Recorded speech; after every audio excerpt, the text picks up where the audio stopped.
நான் இந்த கூட்டத்தின் ஆசீர்வாதத்துக்காக ஜெபித்த போது கர்த்தர் எனக்கு அடைக்கப்படுதலின் ஆசீர்வாதங்கள் என்ற தலைப்பை கொடுத்து கர்த்தர் உங்களோடு கூட பேச வேண்டும் என்று என்னுடைய ஆவிலே ஒரு பெரிய ஏவுதலை கொடுத்தார். நான் இந்த மெசேஜ் முதல்ல எடுத்தேன், இந்த கருப்பொருள் வந்தது. அதுக்கு பிறகாக இன்னொரு மெசேஜை நான் ப்ரிப்பேர் பண்ண போயிட்டேன். ஆனால் ஆவியானவர் என்னை விடலை. மறுபடியும் இதே செய்தியை நான் முதல்ல கொடுத்த அந்த கருப்பொருளையே மையமாக கொண்டு பேச வேண்டும் என்று சொல்லி கர்த்தருடைய உள்ளத்திலே ஒரு வாஞ்சியை வைத்தார், ஒரு ஏவுதலை தந்தார். ஆகவே நம்முடைய வேதாகமத்தை உன்னத பாட்டு 4ஆம் அதிகாரம் 12ஆம் வசனத்திலே அந்த நடுப்பாகம், நீ அடைக்கப்பட்ட தோட்டம், அடைக்கப்பட்ட என்ற வார்த்தையை வைத்து இன்றைக்கு உங்கள் மத்தியிலே நான் பேச முடியாது நின்று கொண்டிருக்கிறேன். உன்னத பாட்டு 4:12 மணவாளன் பேசுகிறார், என் சகோதரியே, என் மணவாளியே, நீ அடைக்கப்பட்ட தோட்டம், நீ அடைக்கப்பட்டவள். ஒரு அடைக்கப்பட்ட அனுபவத்திலிருந்து வருகிற ஆசீர்வாதங்களை குறித்து இன்றைக்கு பேச விரும்புகிற. அடைக்கப்படுதல் என்றாலே எல்லாருக்குமே கஷ்டம் இல்லையா? அடைக்கப்படுதல் என்றாலே என்ன பண்ணும்? அங்க ஒரு இருள் இருக்கும். அடைப்பட்ட அனுபவத்திலே பலவிதமான பிரச்சனைகள் இருக்கும். ஆனாலும் கர்த்தர் என்ன சொல்கிறார் என்றால், அந்த அடைக்கப்படுதலின் மூலமாக சில ஆசீர்வாதங்கள் உங்களுக்கு வைத்திருக்கிறேன், அதை புரிந்து கொள்வீர்கள் என்றால் அந்த அடைக்கப்படுதலுக்கு உங்களை ஒப்பு கொடுப்பீர்கள். கர்த்தர் ஆவியானவர் தாமே உங்களோடு கூட தொடர்ந்து பேசுவாராக. அடைக்கப்பட்ட அனுபவம் என்று சொல்லும் போது உலகத்தை விட்டு, மனுஷர்களை விட்டு, உறவுகளை விட்டு பிரித்தெடுக்கப்படுகிற அனுபவமாய் இருக்கிறது. எல்லா கதவுகளும் அடைக்கப்பட்டது போல இன்றைக்கு உணர்கிறீர்களா? எங்கும் இருள் போன்ற சூழ்நிலையா? வாழவும் வழி இல்லை, சாகவும் வழி இல்லைன்னு சில பேர் சொல்றது இல்லையா? வாழவும் விட மாட்டாங்க, சாகவும் விட மாட்டாங்கன்னு சொல்றாங்க இல்லையா? எப்பக்கத்திலும் நெருக்கம், விடுவிப்பார் இல்லை என்று கதறுகிறீர்களா? வாழ்க்கையில் தடுமாற்றமா, தடங்களா, தடையா, தட்டுப்பாடா, எது இருந்தாலும் கர்த்தர் உங்களோடு கூட இன்று பேச விரும்புகிறார். கஷ்டமான பாதைகளிலும் அபாயமான வழிகளிலும் ஒரு சிலர் கடந்து செல்கிறதாய் நான் என்னுடைய ஆவிலே உணர்கிறேன். எப்பக்கம் திரும்பினாலும் சகாயம் செய்ய ஒருவரும் இல்லையே என்ற ஏக்கம் இருக்கிறதா? ஒரு சில வேளைகளிலும் போகத்தக்க வழி இல்லை, நம்பத்தக்க நபர் இல்லை என்று சொல்லிடுறீங்களா? சார்ந்து கொள்ள ஆதாரம் இல்லை என்று சொல்றீங்களா? வாழ்க்கையின் முட்டு சந்துக்கு வந்துட்டேன், இறுதி முனைக்கு நான் வந்துட்டேன், மூச்சு திணறி ஜீவன் போவது போல ஒரு அனுபவத்திலே நான் காணப்படுகிறேன் என்று சொல்லுகிறீர்களா? உங்களுக்காக தான் இந்த செய்தி. இப்படியாக உணர்ந்தால் உடைய இருதயத்தை திறந்து, ஆவியானவரே என்னோடு கூட பேசுங்க, ஆண்டவரே இந்த அனுபவங்களின் வழியாய் நான் போய்கொண்டிருக்கலாம், ஒருவேளை போய்கொண்டிருந்தேன், இனிமேலும் வரலாம், அப்படிப்பட்ட அனுபவங்கள் வரலாம். ஆனா கர்த்தர் உங்களோடு கூட இருந்து இந்த சத்திய வசனங்களை நீங்கள் கீழ்ப்படியும் போது அந்த அடைப்பட்ட அனுபவங்களிலிருந்து கர்த்தர் உங்களுக்கு ஆசீர்வாதங்களை கட்டளையிடுவார். எத்தனை பேர் விசுவாசிக்கிறீங்க? அடைப்பட்ட அனுபவத்துல ஆசீர்வாதமான்னு கேட்பீங்க. அங்கதான் ஆசீர்வாதமே இருக்கு. அடைக்கப்பட்டுட்டா எல்லாம் அடைப்பட்டு போச்சு, அவ்வளவுதான், அதுதான் முடிவு, இனிமே எனக்கு விமோசனமே இல்லை, எனக்கு பதில் இல்லை என்று சொல்லாதபடிக்கு இன்றைக்கு விசுவாசத்தோடு கர்த்தருடைய சமூகத்திலே காத்திருப்போம். யோவான் அப்போஸ்தலன் பத்மு தீவுக்கு நாடு கடத்தப்பட்டான், அடைக்கப்பட்ட அனுபவத்திலே சென்றான், ஆனா அநேக வெளிப்பாடுகளை பெற்றுக்கொண்டான். பவுல் அப்போஸ்தலன் சிறையில இருக்கும் போதுதான் அநேக நிருபங்களை எழுதுறாரு. பிலிப்பிய நிருபத்துல அவர் என்ன எழுதுறாரு? சந்தோஷமா இருங்கள். மறுபடியும் உங்களுக்கு சொல்றேன், நம்ம சிறைச்சாலையில இருந்து நம்மளுக்கே ஒரு சந்தோஷம் இருக்காது. ஆனா அவர் நிருபங்கள்ல அவர் என்ன பண்றாரு? தான் சந்தோஷமா ஆயிட்டு சிறைச்சாலையில உட்கார்ந்து அந்த அடைப்பட்ட அனுபவத்துல உட்கார்ந்து கொண்டு தான் தனக்குள்ளாக கர்த்தருடைய மகிழ்ச்சியை பெற்றுக்கொண்டு மற்றவர்களுக்கு என்ன ஒரு செய்தியை இன்னைக்கு வரைக்கும் அதை வாசிக்கிறோம் இல்லையா? சந்தோஷமா இருங்கள், மறுபடியும் உங்களுக்கு சொல்றேன், சந்தோஷமா இருங்க. அப்ப சிறைவாசம் என்று சொல்லும் போது அந்த சிறைவாசத்திலும் கர்த்தருடைய சமூகம் காணப்படும். ஹல்லேலூயா. அவருடைய கர்த்தருடைய சமூகம் அந்த சிறைக்குள்ளாக சென்று அவரை சந்தோஷப்படுத்தி, அவரை பலப்படுத்தி, அவரை உற்சாகப்படுத்தி அநேக நிருபங்களை எழுத வைத்தார். சிறையில் உட்காந்துட்டு என்ன செய்வோம் சொல்லுங்க பார்க்கலாம்? யாரும் போனது இல்லைல்ல. என்ன செய்வோம்? ஒண்ணுமே செய்ய தோணாது இல்லையா? ஆனா அங்க பாருங்க, அங்க அவர் பிரதியை கேட்கிறாரு, அந்த எழுத்தாணியை கேட்டு அவர் கேட்கறதெல்லாம் கொடுக்கப்பட்டது. என்னென்றால் அந்த சிறைவாசத்துல நிறைய டைம் கிடைக்கும், அதுதான் இல்லையா? சிறைவாசத்துல வெளியில நிறைய ஊழியங்கள் இருந்திருக்கும் பவுல் அப்போஸ்தலனுக்கு. ஆனா அந்த அடைக்கப்பட்ட அனுபவத்திலே அவருக்கு கொடுக்கப்பட்ட தருணங்களையும் நேரங்களையும் வீணடிக்காதபடிக்கு அதை நிருபங்களாக எழுதி இன்னைக்கு நாம் எல்லாரும் ஆசீர்வாதம் பெறும்படியாக பவுல் அப்போஸ்தலனை சிறையிலே கர்த்தர் எடுத்து பயன்படுத்த முடியும் என்றால், உங்களையும் உங்களுடைய சிறைவாசத்தை எடுத்து பயன்படுத்த முடியுமா? முடியாதா? கர்த்தர் அங்கேயும் கர்த்தர் உங்களோடு கூட இடைப்படுவார். ஆகவே அடைக்கப்படுதலின் ஆசீர்வாதங்களை நாம் காண்போம். முதலாவதாக உயர்த்தப்படுதலுக்காக அடைக்கப்படுதல், இரண்டாவதாக உணர்த்தப்படுதலுக்காக அடைக்கப்படுதல், மூன்றாவதாக உருவாக்கப்படுதலுக்காக அடைக்கப்படுதல். முதலாவதாக உயர்த்தப்படுதலுக்காக அடைக்கப்படுதல், இரண்டாவது உணர்த்தப்படுதலுக்காக அடைக்கப்படுதல், மூன்றாவது உருவாக்கப்படுதலுக்காக அடைக்கப்படுதல். முதலாவதாக உயர்த்தப்படுதலுக்காக அடைக்கப்படுதல். ஆதியாகமம் 7ஆம் அதிகாரம் 16ஆம் வசனத்தை நாம் வாசிப்போம். ஆதியாகமம் 7:16. தேவன் அவனுக்கு கட்டளையிட்டபடியே ஆணும் பெண்ணுமாக சகலவித மாம்ச ஜந்துக்களும் உள்ளே பிரவேசித்தன. அப்பொழுது கர்த்தர் அவனை உள்ளே விட்டு கதவை அடைத்தார். கர்த்தர் அவனை உள்ளே விட்டு கதவை அடைத்தார். தேவன் அந்த கதவை, அந்த பேழையின் கதவை அடைத்தார். நாம் நன்கு அறிவோம், இந்த பூமியான தேவனுக்கு முன்பாக தீட்டுள்ளதா இருந்தது, உலகம் தீமையால் நிறைந்திருந்தது. தேவன் நோவாவை பார்த்து நான் பூமியை அழிக்கப் போகிறேன் என்று சொல்லி அந்த நோவாவின் குடும்பத்தை மாத்திரம் அந்த பிழைக்குள்ள போக செய்து, மற்ற ஊரும் பிராணிகள் எல்லா ஜந்துக்களும் போக செய்து, நோவாவுக்கு தேவனுடைய கண்களில் கிருபை கிடைத்தது. என்ன சொல்றீங்க? அடைக்கப்பட்ட அனுபவத்துல கிருபையான்னு கேட்பீங்க. உள்ள போலன்னா என்ன இருக்கும்? முற்றிலுமா அழிந்து போயிருப்பார்கள். நோவாவும் அவனுடைய குடும்பம் காக்கப்படும்படியாக தேவன் ஒரு பேழை உண்டு பண்ணும்படி கட்டளையிட்டார். உன் நன்றாக தெரியும், ஆதியாகமம் 6ஆம் அதிகாரம் 14-16 வாசிக்க நேரமில்லை.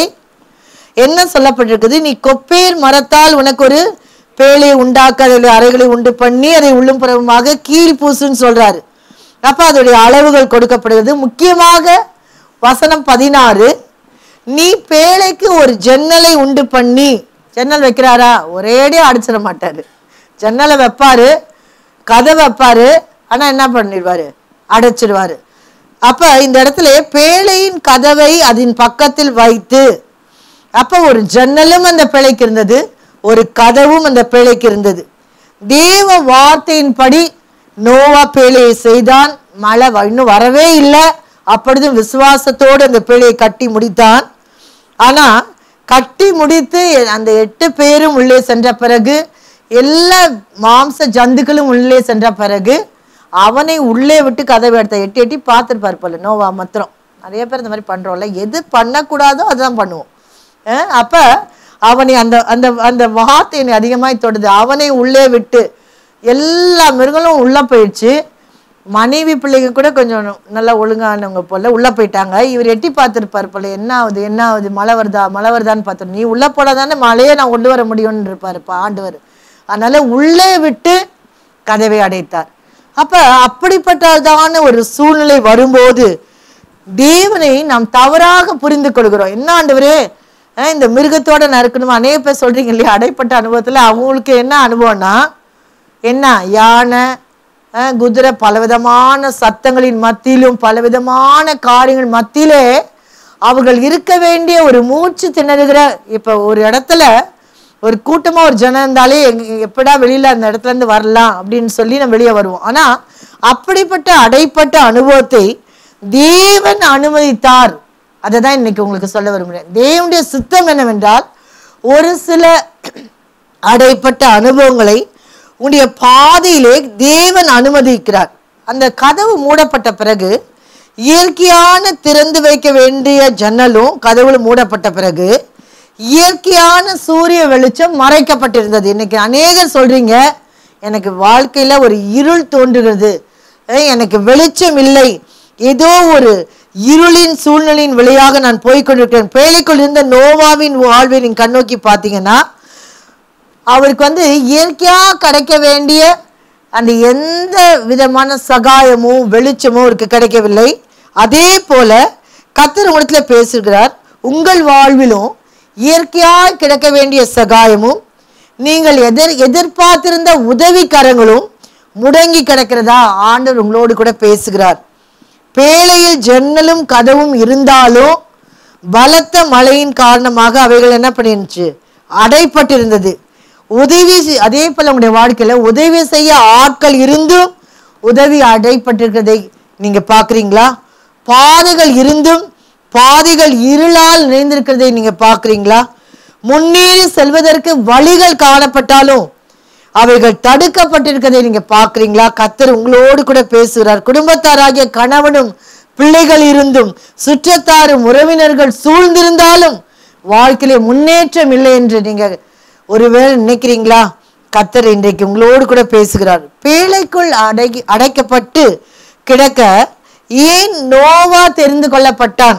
அது ஆதியாகமம் 7ஆம் அதிகாரம் 1 வசனத்துல இருக்கு. நிறைய பேர் கேட்பீங்க, என்னல என்ன கண்டு நீங்க என்ன இந்த மாதிரி அடைப்புக்குள்ள மூடப்பட்ட கதவுக்குள்ள என்னை விட்டுட்டீங்க? அங்க போடப்பட்டிருக்குது, நான் உன்னை எனக்கு முன்பாக நீதிமானாக கண்டேன். வசனம் என்ன சொல்றது? நீதிமானுக்கு வரும் துன்பங்கள் அநேகம், அவைகள் எல்லாவற்றிலும் இருந்து விடுதலையும் இருக்கும், நெருக்கமும் இருக்கும், பெருக்கமும் இருக்கும், இருளும் இருக்கும், வெளிச்சமும் இருக்கும். அப்ப அநேக துன்பங்கள் இருந்தாலும் அந்த துன்பங்கள் இருந்து ஒரு விடுதலையும் இருக்கிறது. அதுதான் நம்முடைய தேவன் செய்கிற காரியம். ஆகவே இங்கே அது மாத்திரமில்லை, 7ஆம் வசனத்தை பார்ப்பீர்கள் என்றால், அவள் எல்லாரும் பேழைக்குள் பிரவேசித்தார்கள். அப்ப அந்த பேழைக்குள் பிரவேசிக்கிறதான ஒரு அனுபவம் நம்முடைய வாழ்க்கையிலே ஒரு அடைப்பட்ட அனுபவமா இருக்கலாம். ஆனா கர்த்தர் இன்றைக்கு பேசுகிறார். அந்த நோவாவை குறித்து சொல்லும் போது, நீதிமான், தேவ ஆலோசனை நிறைவேற்றினவர், தேவ உடன்படிக்கையை காத்தவர், தேவனுடைய வார்த்தைக்கு கீழ்ப்படிந்தவர், தேவனுடைய வார்த்தை மதித்தவர், தேவனுடைய திட்டத்தை நிறைவேற்ற ஒப்பு கொடுத்தவர் தான் நோவா. அவர் உடன்படிக்கையின் பிரதிநிதியாகவும் இருந்தாரு. ஆனால் அவரையும் அவருடைய குடும்பத்தாரையும் பேழைக்குள்ளாக வைத்து அவளை முற்றிலுமாக அடைத்து விடுகிறார். பேழையின் அனுபவம் சொல்லும் போது 2 அனுபவங்கள் உண்டு. ஒன்று பாதுகாப்பு, இன்னொன்று உயர்வு. பேழைக்குள்ள பிரவேசித்தால் பாதுகாப்பு உண்டு. ஒரு குறிப்பிட்ட நாட்களுக்கு பிறகு, வருஷங்களுக்கு பிறகோ ஆண்டவர் சொல்லும் போது பேழையிலேருந்து வெளியே வந்தா என்ன உண்டு? உயர்வு உண்டு. சில பேர் பேழைக்குள்ள போக வேண்டிய நேரத்தில் உள்ள போகாம வெளியில் நின்றுருப்பாங்க. பேழைக்குள்ளேருந்து வாங்க வாங்கன்னு கூப்பிட்டா என்ன பண்ண மாட்டாங்க? வெளியே வர மாட்டாங்க. ஒரு மாதிரி மனம் இறுகி விடும். ஆனா கர்த்தர் சொல்றார், 2 விதமான பேழையின் அனுபவங்கள், பாதுகாப்பு, உயர்வு. பேழைக்குள் பிரவேசித்தால் பாதுகாப்பு உண்டு, வெளியில என்ன? அழிவு. ஆனா பேழையிலிருந்து வெளியே வரும்போது கர்த்தர் சொல்லி கதவை திறந்து நம்மை வெளியே கொண்டு வரும்போது அங்க என்ன உண்டாகிறது? உயர்வு உண்டாகிறது. அதை குறித்து நான் பிற்பாக நான் சொல்லுகிறேன். பேழையின் அனுபவம் ஒரு அடைக்கப்பட்ட அனுபவமாய் இருந்தாலும் உங்கள் பாதுகாப்புக்காகவே, உங்கள் உயர்வுக்காகவே தேவன் அதை அனுமதிக்கிறார்.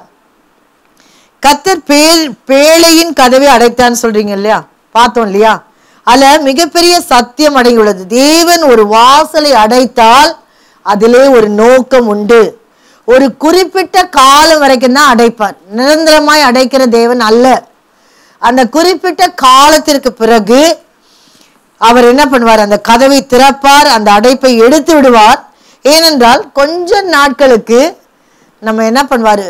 ஒரு பெட்டகம் போல ஒரு பேழையை செஞ்சு உள்ள வச்சு, மோசே என்ன பண்ணாங்க? மோசே குழந்தைய அந்த நாணல் பெட்டியில வச்சு மூடி, அந்த குழந்தை எப்படிதான் சர்வை பண்ணுச்சுன்னு தெரியல. கொஞ்ச நேரத்திலேயே அவ பார்த்துட்டா பார்வன் குமாரத்தி. ஆனா அந்த மூடப்பட்டது எதற்காக? அந்த அடைக்கப்பட்டது எதற்காக? அந்த மோசே ஒரு நாளிலே தலைவனாக வேண்டும். அவனுடைய வாழ்க்கை இன்னைக்கு பாதுகாக்கப்படணும்.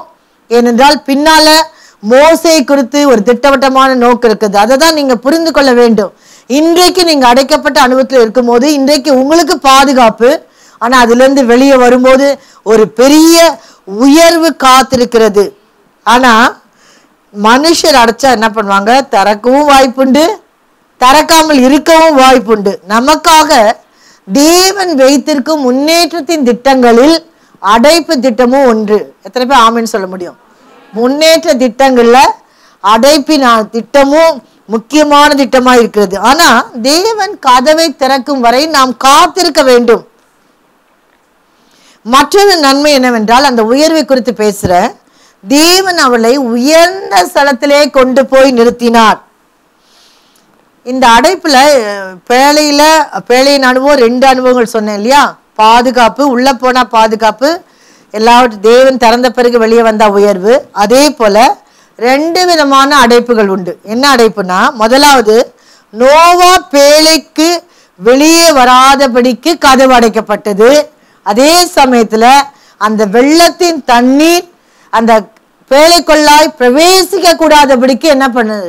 கீழ் பூசப்பட்டு அந்த பேழை அடைக்கப்பட்டது. இந்த 2 விதமான அடைப்புகள் நம்முடைய வாழ்க்கையில தேவை. கர்த்தர் நம்மை பேழையிலிருந்து சில சமயம் கொஞ்ச நாட்களுக்கு அந்த விக்கினம் கடந்து போகும் மட்டும் கர்த்தர் நம்ம என்ன பண்ணுவாரு? அந்த மோசேயுடைய வாழ்க்கையில கூட அந்த கரத்தின் நிழலால மூடுவார். அப்புறம் அதுக்கப்புறம் அவர் போன பிறகு அந்த கரம் போய்விடும். அப்ப இங்க 2 விதமான அடைப்புகள் என்று சொல்லும்போது, நோவா பேழைக்கு வெளியே வராதபடிக்கு தேவன் கதவை அடைத்தார். தண்ணீர், வெள்ளத்தின் தண்ணீர் பேழைக்குள் நுழையாதபடிக்கு தேவன் அந்த பேழையிலே அந்த கீழ் பூசி எவ்வளவு அழகாக எல்லா கட்டளையும் கொடுத்து அதை அடைத்து வைத்தார். அதனால கொஞ்சம் கூட தண்ணி உள்ள போக முடியாது. நோவாவும் அவங்கள பாருங்க, வெளியே வர முடியாது. அவங்கள சின்ன தண்ணி கூட மேலே கூட படக்கூடாதுன்னு என்ன அருமையான ஒரு பேழையை தேவன் ஆயத்தப்படுத்தினார். எவ்வளவு! ஆனா முடிவாக அவளை மலையின் உச்சியிலே பேழையானது கொண்டு போய் சேர்த்து. எந்த மலைக்கு போச்சு? அரராத் என்ற மலையின் உச்சியில் பேழை நின்ற பின் தான் ஆண்டவர் என்ன பண்றாரு? பேழையின் வாசலே திறக்கிறார். இன்னைக்கு நிறைய முறைகளிலே, நிறைய விதங்களிலே நாம் எப்பொழுது இந்த அடைப்பின் அனுபவம் முடிவுக்கு வரும், எப்பொழுது இந்த வாசல்கள் திறக்கப்படும் என்று சொல்லி நாம் தவித்து கொண்டிருக்கிறோம். ஆனா ஆண்டவர் சொல்றாரு, முழுமையாக உன்னுடைய வாழ்க்கை என்னுடைய பாதப்படி அர்ப்பணித்து விடு. எனக்கு அடைத்த தேவன் நான் என்ன பண்ணுவேன்? ஒரு நாளிலே திறப்பேன். அது உனக்கு ஆசீர்வாதமாய் முடியும்.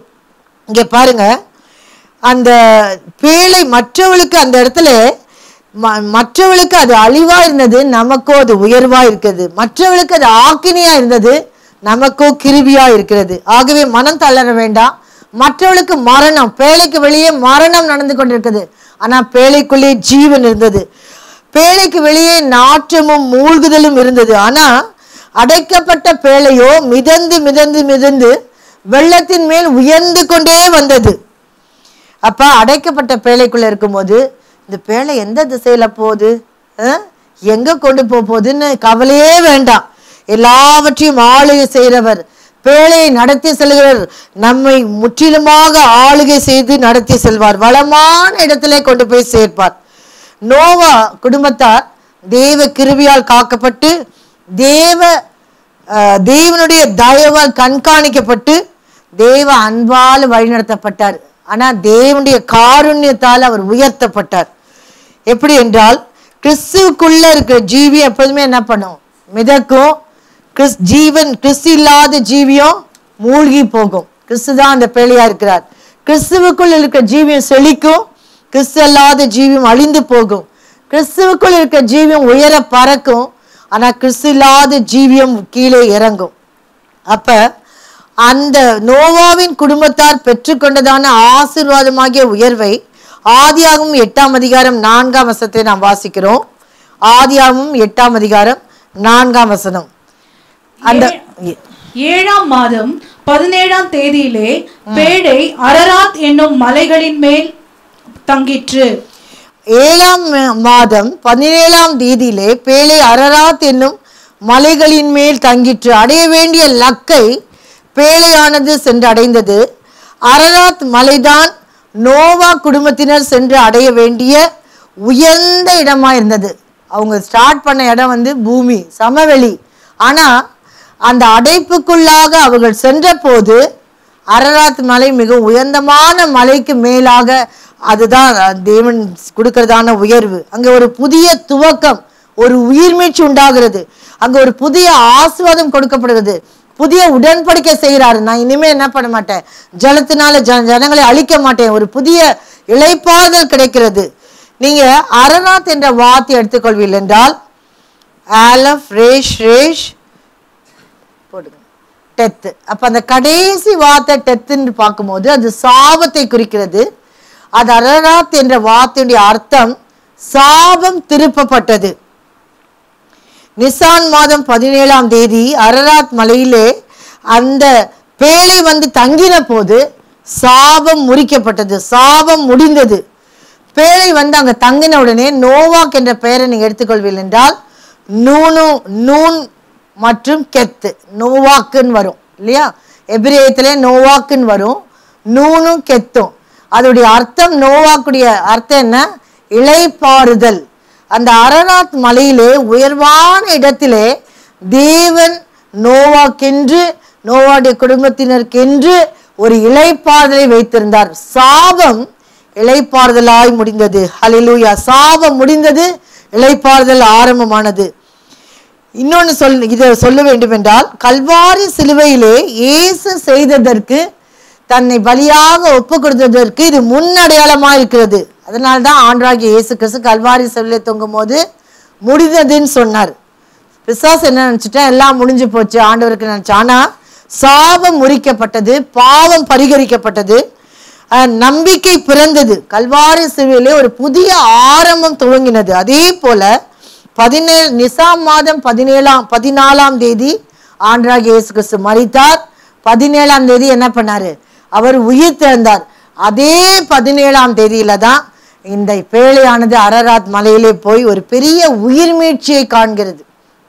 ஆண்டவராகிய இயேசு கிறிஸ்து 17ஆம் தேதி நிசான் மாதம் உயிர் தெழுந்தது போல இந்த அரராத் மலையிலே போய் தங்கின அந்த குடும்பத்தாருக்கு சமாதானம் மாத்திரமல்ல, இளைப்பாறுதல் மாத்திரமல்ல, ஒரு உயிர் மீட்சி உண்டானது, ஒரு பெரிய உயர்வு உண்டானது. ஆகவே அடைக்கப்பட்ட அனுபவத்திலே நான் உள்ள போக மாட்டேன்னு சொன்னீங்கன்னா சமவெளியிலே இருக்க வேண்டியதான். ஆனா கர்த்தர் உங்களுக்கென்று ஒரு பெரிய உயர்வை வைத்திருக்கிறார், ஒரு உயிர் மீட்சியை வைத்திருக்கிறார். ஆகவே பிரச்சனையை சந்திக்கும் ஒவ்வொரு வேளையிலும், ஒவ்வொரு அடைப்பின் நேரத்திலும் ஒரு நோக்கம் உண்டா. உங்கள் பிரச்சனையே தெய்வீக நோக்கத்திற்கு நேராக எடுத்து செல்லும். அந்த அடைப்பு தான், அடைக்கப்பட்ட அந்த பேழை தான் என்ன பண்ணுச்சு? அரராத் மலையிலே போய் தங்கிட்டு. அதே போல நீங்க போய் கொண்டிருக்கிறதான சூழ்நிலைகள், வேதனைகள், இவைகள் எல்லாம் ஒரு பெரிய உயர்வுக்கென்றே உங்களை கொண்டு போறது என்பதை மறக்க வேண்டாம். இருக்க இல்லாவிட்டால் லக்கு இல்லை, இருள் இல்லாவிட்டால் வெளிச்சம் இல்லை, அடைப்பு இல்லாவிட்டால் ஆசீர்வாதம் இல்லை, தடை இல்லாவிட்டால் தருணம் இல்லை.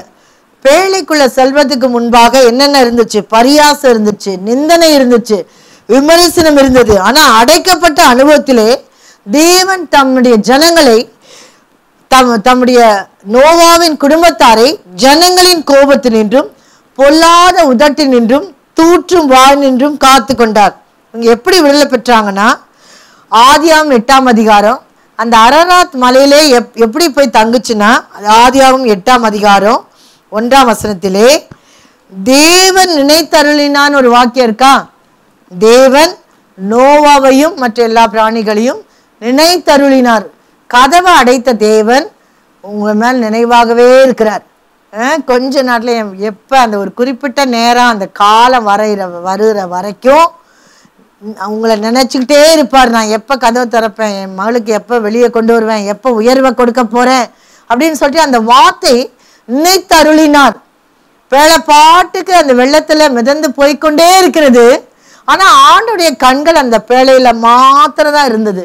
பேழையிலும் பேழைக்குள்ளாய் வசித்த அந்த நோவாவின் குடும்பத்தாரின் மீது ஒரு பெரிய ஒரு கண்ணோக்கம் இருந்துட்டே இருந்துச்சு. முன்பாக பேழைக்கு உள்ளே போவதற்கு முன்பாக கிருபை கிடைத்தது. ஆனா பேழைக்குள்ளாக சென்ற போது கர்த்தருடைய பார்வை அவள் மீது இருந்து கொண்டே இருந்தது. ஆகவே அநேக அடைப்புகளின் வழியாய் சென்று கொண்டிருக்கிற சகோதரி, என்னை யாருமே பார்க்க மாட்டேறாங்க, என் சூழ்நிலை யாருக்குமே தெரிய மாட்டேங்குது. ஆனா ஆண்டவர் சொல்கிறார், உங்களை பார்த்து நான் உங்களை பார்த்து கொண்டே இருக்கிறேன், நான் உன் கண்ணீரை கண்டேன், நான் உன் சூழ்நிலையை அறிவேன். மகளே, உன்னுடைய கதவை எப்பொழுது திறக்க வேண்டும் என்று எனக்கு தெரியும். ஏன்னா முன்பாக திறந்து விட்டால் நீ அழிக்கப்படுவாய். நான் ஏற்ற நேரத்தில் திறக்கப்படும் போது, நான் கதவை திறக்கும் போது உனக்கு ஒரு உயர்வு காத்திருக்கு. எத்தனை பேர் விசுவாசிக்கிறீங்க? அடைப்பட்ட அனுபவத்திற்கு பிறகாக ஒரு உயர்வு காத்திருக்குது. நான் சபையின் சாட்சியை சொல்ல வேண்டும் என்றால், பார்த்தருவிலே நாம் 92ஆம் ஆண்டு ஒரு குடிசையில் இருந்தோம். அந்த ஃபோட்டோவை ஒரு நாள் போடணும், ஒரு சூவினர் பண்ணணும்னு நினச்சிருக்கோம். ஆனால் கொஞ்ச நாள் ஆகட்டும்னு யோசிச்சிருக்கோம். எங்களுக்கு கொஞ்சம் வயதான பிறகு போட்டால் நிறைய அனுபவங்கள் வரும்னு கொஞ்சம் காத்திருக்கிறோம். அப்போ திடீரென்று அந்த பார்க் ஸ்ட்ரீட், அந்த சர்ச்சு, ஒரு சின்ன இடம், கூரை இருந்தது. அப்போ திடீரென்று உங்களுக்கு நிறைய பேருக்கு தெரியும், அது முற்றிலுமாய் தீ பற்றி விட்டது. யாரோ தீ வைத்து விட்டார்கள், எல்லாம் முடிஞ்சிச்சு.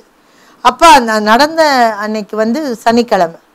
அடுத்த ஞாயிற்றுக்கிழமைக்குள்ளாக நம்ம என்ன பண்ணோம், இன்னொரு இடத்துக்கு போகணும். அப்போ என்ன பண்ணுறதில்ல, ஒரு அடைப்பட்ட அனுபவத்தை உணர்ந்தோம். ஆண்டவரே என்ன செய்வதுன்னு தெரியல. எங்கெங்கேயோ போய் கேட்குறோம். அந்த காந்தி ஸ்கூல் ஒன்று இருக்குது, வீனஸ்ட், அங்கே போய் கேட்குறோம். மற்ற எல்லா இடங்கள்லையும் போய் கேட்குறோம். எல்லா வாசல்களுமே அடைப்பட்டு கொண்டே இருந்தது. அப்புறம் கடைசியாக ஆண்டவரே கர்த்தருடைய சமூகத்தில் அந்த நாட்கள் எல்லாம் சாப்பிட்றதும் இல்லை, உபவாசத்திலே காத்திருந்தோம். அப்போ திடீரென்று பாஸ்டர் சாம் சுந்தரம் அவர்களை கான்டாக்ட் பண்ணப்போ அவங்க சொன்னாங்க, இல்லை எனக்கு ஒரு விசுவாசி ஒருத்தர் இருக்கிறாங்க, அவங்க அவங்க வீட்டுக்கு மேலே கூரையை போட்டு என்ன பண்ணுங்க, ஆராதனை நடத்துங்க. இருந்த இடத்த விட கொஞ்சம் பெரிய இடம், பயங்கரமான அடைப்பு. அங்கே போனால் அங்கே 2 நாட்கள் தான் இருந்தது எங்களுக்கு. அந்த இடம் கிடைத்தது வியாழக்கிழமை போல் கிடைச்சது. வெள்ளி சனிக்குள்ளே அந்த கூரையை போடணும். அங்கேயும் ஒரு கூரை தான், அங்கேயும் ஒரு கூரையை போட்டு அங்கே கர்த்தரை ஆராதித்தோம். அந்த ஞாயிற்றுக்கிழமை ஒரு சர்வீஸ் கூட தடைப்படாதபடிக்கு என்ன பண்ணோம், அங்கே ஆராதனை நடத்தணும். ஆனால் அங்கே போனால் வேறு விதமான தடை. அவங்க சொல்கிறாங்க, நல்லா இருக்குது, மேலே அந்த ரூஃப் போட்டது நல்லா இருக்குது, நாங்களே ஊழியம் செய்யலான்னு பார்க்குறோம், எப்போ காலி பண்ணுறீங்கன்னு கேட்குறாங்க. ஒரு 2 மாதத்தில் ஒவ்வொரு வாரமும் நாங்கள் கீழே வரும்போது அவங்க எங்களை கேட்பாங்க. வாக்கின் ஸ்ட்ரீட்டில் அந்த ஆராதனை இருந்தது. எங்கள் வீட்டில் 4 மகன்கள் இருக்காங்க. அவங்க 4 பேரும் ஊழியம் செய்ய விரும்புகிறாங்க. நீங்கள் எப்போ காலி பண்ணுறீங்கன்னா நாங்கள் எங்கே போகிறோம். திருப்பி அடைப்பட்ட அனுபவம், பயங்கரமான ஒரு சூழ்நிலை. ஆனால் கர்த்தர் நம்மை சொந்த இடத்துக்கு கொண்டு வரதுக்காக தான் இதெல்லாம் நடத்துகிறாருன்னு அப்புறம் தான் புரிஞ்சிச்சு. அதில் ஒரு உயர்வு இருக்குதா இல்லையா? அடைப்பட்டு அப்போ அதிகமாக இன்னும் திருப்பி இடத்த தேடுறோம். ஆண்டவர் சொல்ற, உனக்கு சொந்த இடத்த கொடுக்க போறேன்ற. என்ன ஆண்டவர், இருக்கிற இடமே எல்லாத்துலேயும் கூரையாக உட்காந்துட்டு வந்திருக்கோம், இதில் சொந்த இடம் எங்கே கிடைக்க போகுதுன்னு. ஆனால் உங்களுக்கு நன்றாக தெரியும், இந்த இடத்தை காண்பித்து கர்த்தர் என்ன பண்ணாரு, எல்லா தடைகளையும் உடைத்து ஒரு பெரிய உயர்ந்த ஸ்தானத்தை அடைந்தது போல இருந்துச்சு. இங்கே வந்தப்ப கீழே வந்தவொடனே எல்லா விசுவாசிகள், ஆதியில் அந்த விசுவாசிகள்லாம் கேட்டாங்க, என்ன திருப்பி கூரை போட போறீங்களா? இல்லை எங்கள் விசுவாச கூரை இல்லை, இப்போ இல்லை, இது சொந்த இடம். கர்த்தர் என்ன பண்ண போறார், தளம் போட போகிறோன்னு சொல்லி தளம் போட்டு இப்போ 3 தளங்களை உட்கார முடியாது. கர்த்தர் இந்த உயர்வுக்காக ஊழியத்திலே ஒரு உயர்வை கட்டளையிடும்படியாக அநேக தடைகளையும் அநேக அடைப்பின் அனுபவங்கள் வழியாக நடத்தினார். ஆனால் இன்னைக்கு நான் கர்த்தரை நன்றியோடு சோத்திருக்கிறேன். அன்னைக்கு மாத்திரம் பார்க் ஸ்ட்ரீட்டில் பத்தலைன்னா அங்கே தான் இருந்திருப்போம், இல்லாட்டா இன்னும் கொஞ்சம் பெரிய இடத்துக்கு போயிருப்போம். எப்பொழுதுமே என்ன பண்ணியிருப்போம், ஒரு வாடகையிலே இருந்திருப்போம். ஆனால் கர்த்தர் நமக்கென்று ஒரு சொந்த இடத்தை வைப்பதற்காக, அந்த இடத்துல கொண்டு வந்து சுதந்திரிப்பதற்காகவே அடைப்புகளை அனுபவித்தார். ஊழியத்திலே இன்னைக்கு ஒரு பெரிய உயர்வை நாம் காண முடிகிறது. ஆகவே இன்னைக்கு உங்களை ஒப்பு கொடுங்க. நினைத்தள்ளினாரா ஆண்டவர் எப்படியெல்லாம் அந்த தடைகளின் மத்தியிலே அவர் கிரியை செய்றார் பாருங்க. அவங்க எல்லாம் உள்ளே இருக்கும் போதே பேழையில் இருந்த நோவாவை நினைத்தள்ளினார். இன்னைக்கு நீங்க அடைப்புக்குள்ளா இருக்கும் போது, ஒரு தடைக்குள்ளா இருக்கும் போது உங்களை நினைவு கூறுவார் ஒருவருமே இல்லை. எல்லாம் நலமா இருக்கும் போது உங்க வீட்டுல நல்லா அனுபவிச்சிருப்பாங்க.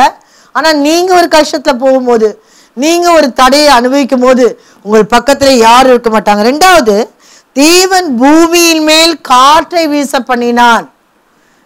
அந்த பலத்தை காற்றை வீச பண்ணினான். அப்ப பரிசுத்த ஆவியானவருடைய அந்த கிரியையும் நீங்க பேழைக்குள்ளாய் இருக்கும் போதே கர்த்தர் தொடங்கி விடுவார். முதலாவது உங்களை நினைத்தருள்றாரு. பேழையில இருக்கும் போதே கர்த்தர் பூமியின் மேல், வெளியில இருக்க பூமியின் மேல் என்ன பண்றாரு, காற்றை வீசப்படுறாரு. எதுக்கு? அந்த ஜலம் குறையும்படியாக.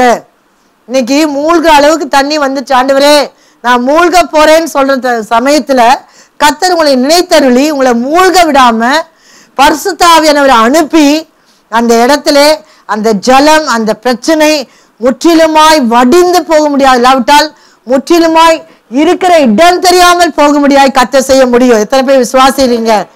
இனிமேல் என்னால முடியாது ஆண்டவரே என்று கால் எடுத்து வைக்க முடியாது என்று சொல்கிற நேரத்துல பரிசுத்த ஆவியானவர் உங்களை நினைத்தருளி அவருடைய கிரியை நடப்பித்து என்ன பண்ணுவாரு? ஜலத்தை அமர்த்துவார். ஜலம் தண்ணீர் என்று சொல்லும் போது அது பிரச்சனைக்கும் அடையாளமா இருக்கிறது.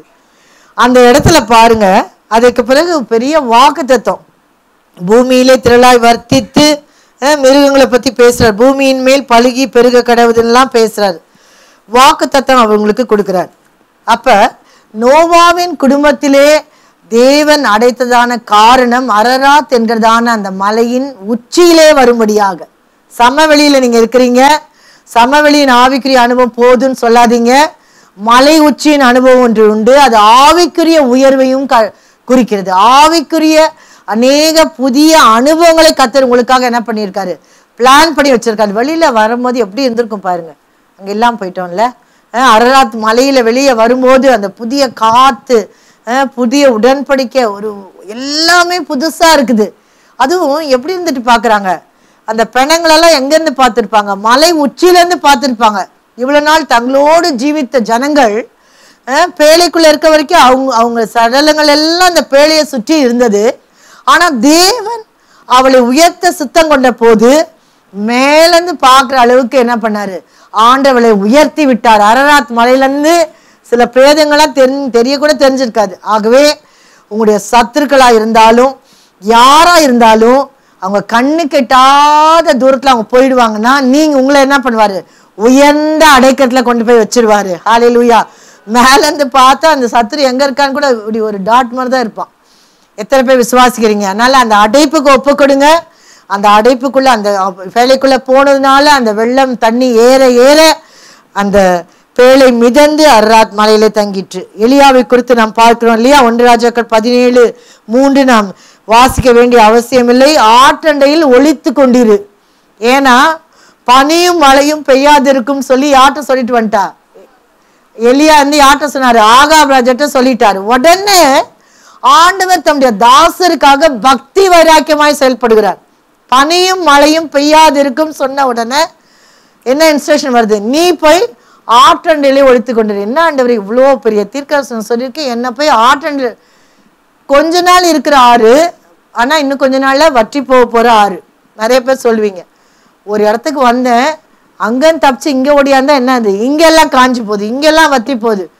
எலியா அப்படிதான் நிலைத்திருப்பார். இன்னொரு அடைப்பின் அனுபவம், அந்த ஆறு வந்து வற்றி போயிட்டு அங்க உட்காரவே முடியாது, கால்கள் மேலதான் அவனுக்கு கண் இருந்து கொண்டே இருந்தது. ஆனா ஆண்டவர் சொன்னாரு, உனக்கென்று நான் ஊழியத்திலே ஒரு உயர்வையும் ஒரு மேன்மையும் நான் வைத்திருக்கும் போது இந்த ஒளிப்பின் இடத்திலிருந்து உன்னை இன்னொரு ஒளிக்கிற இடத்துக்கு கொண்டு போற. யாருடைய வீடு?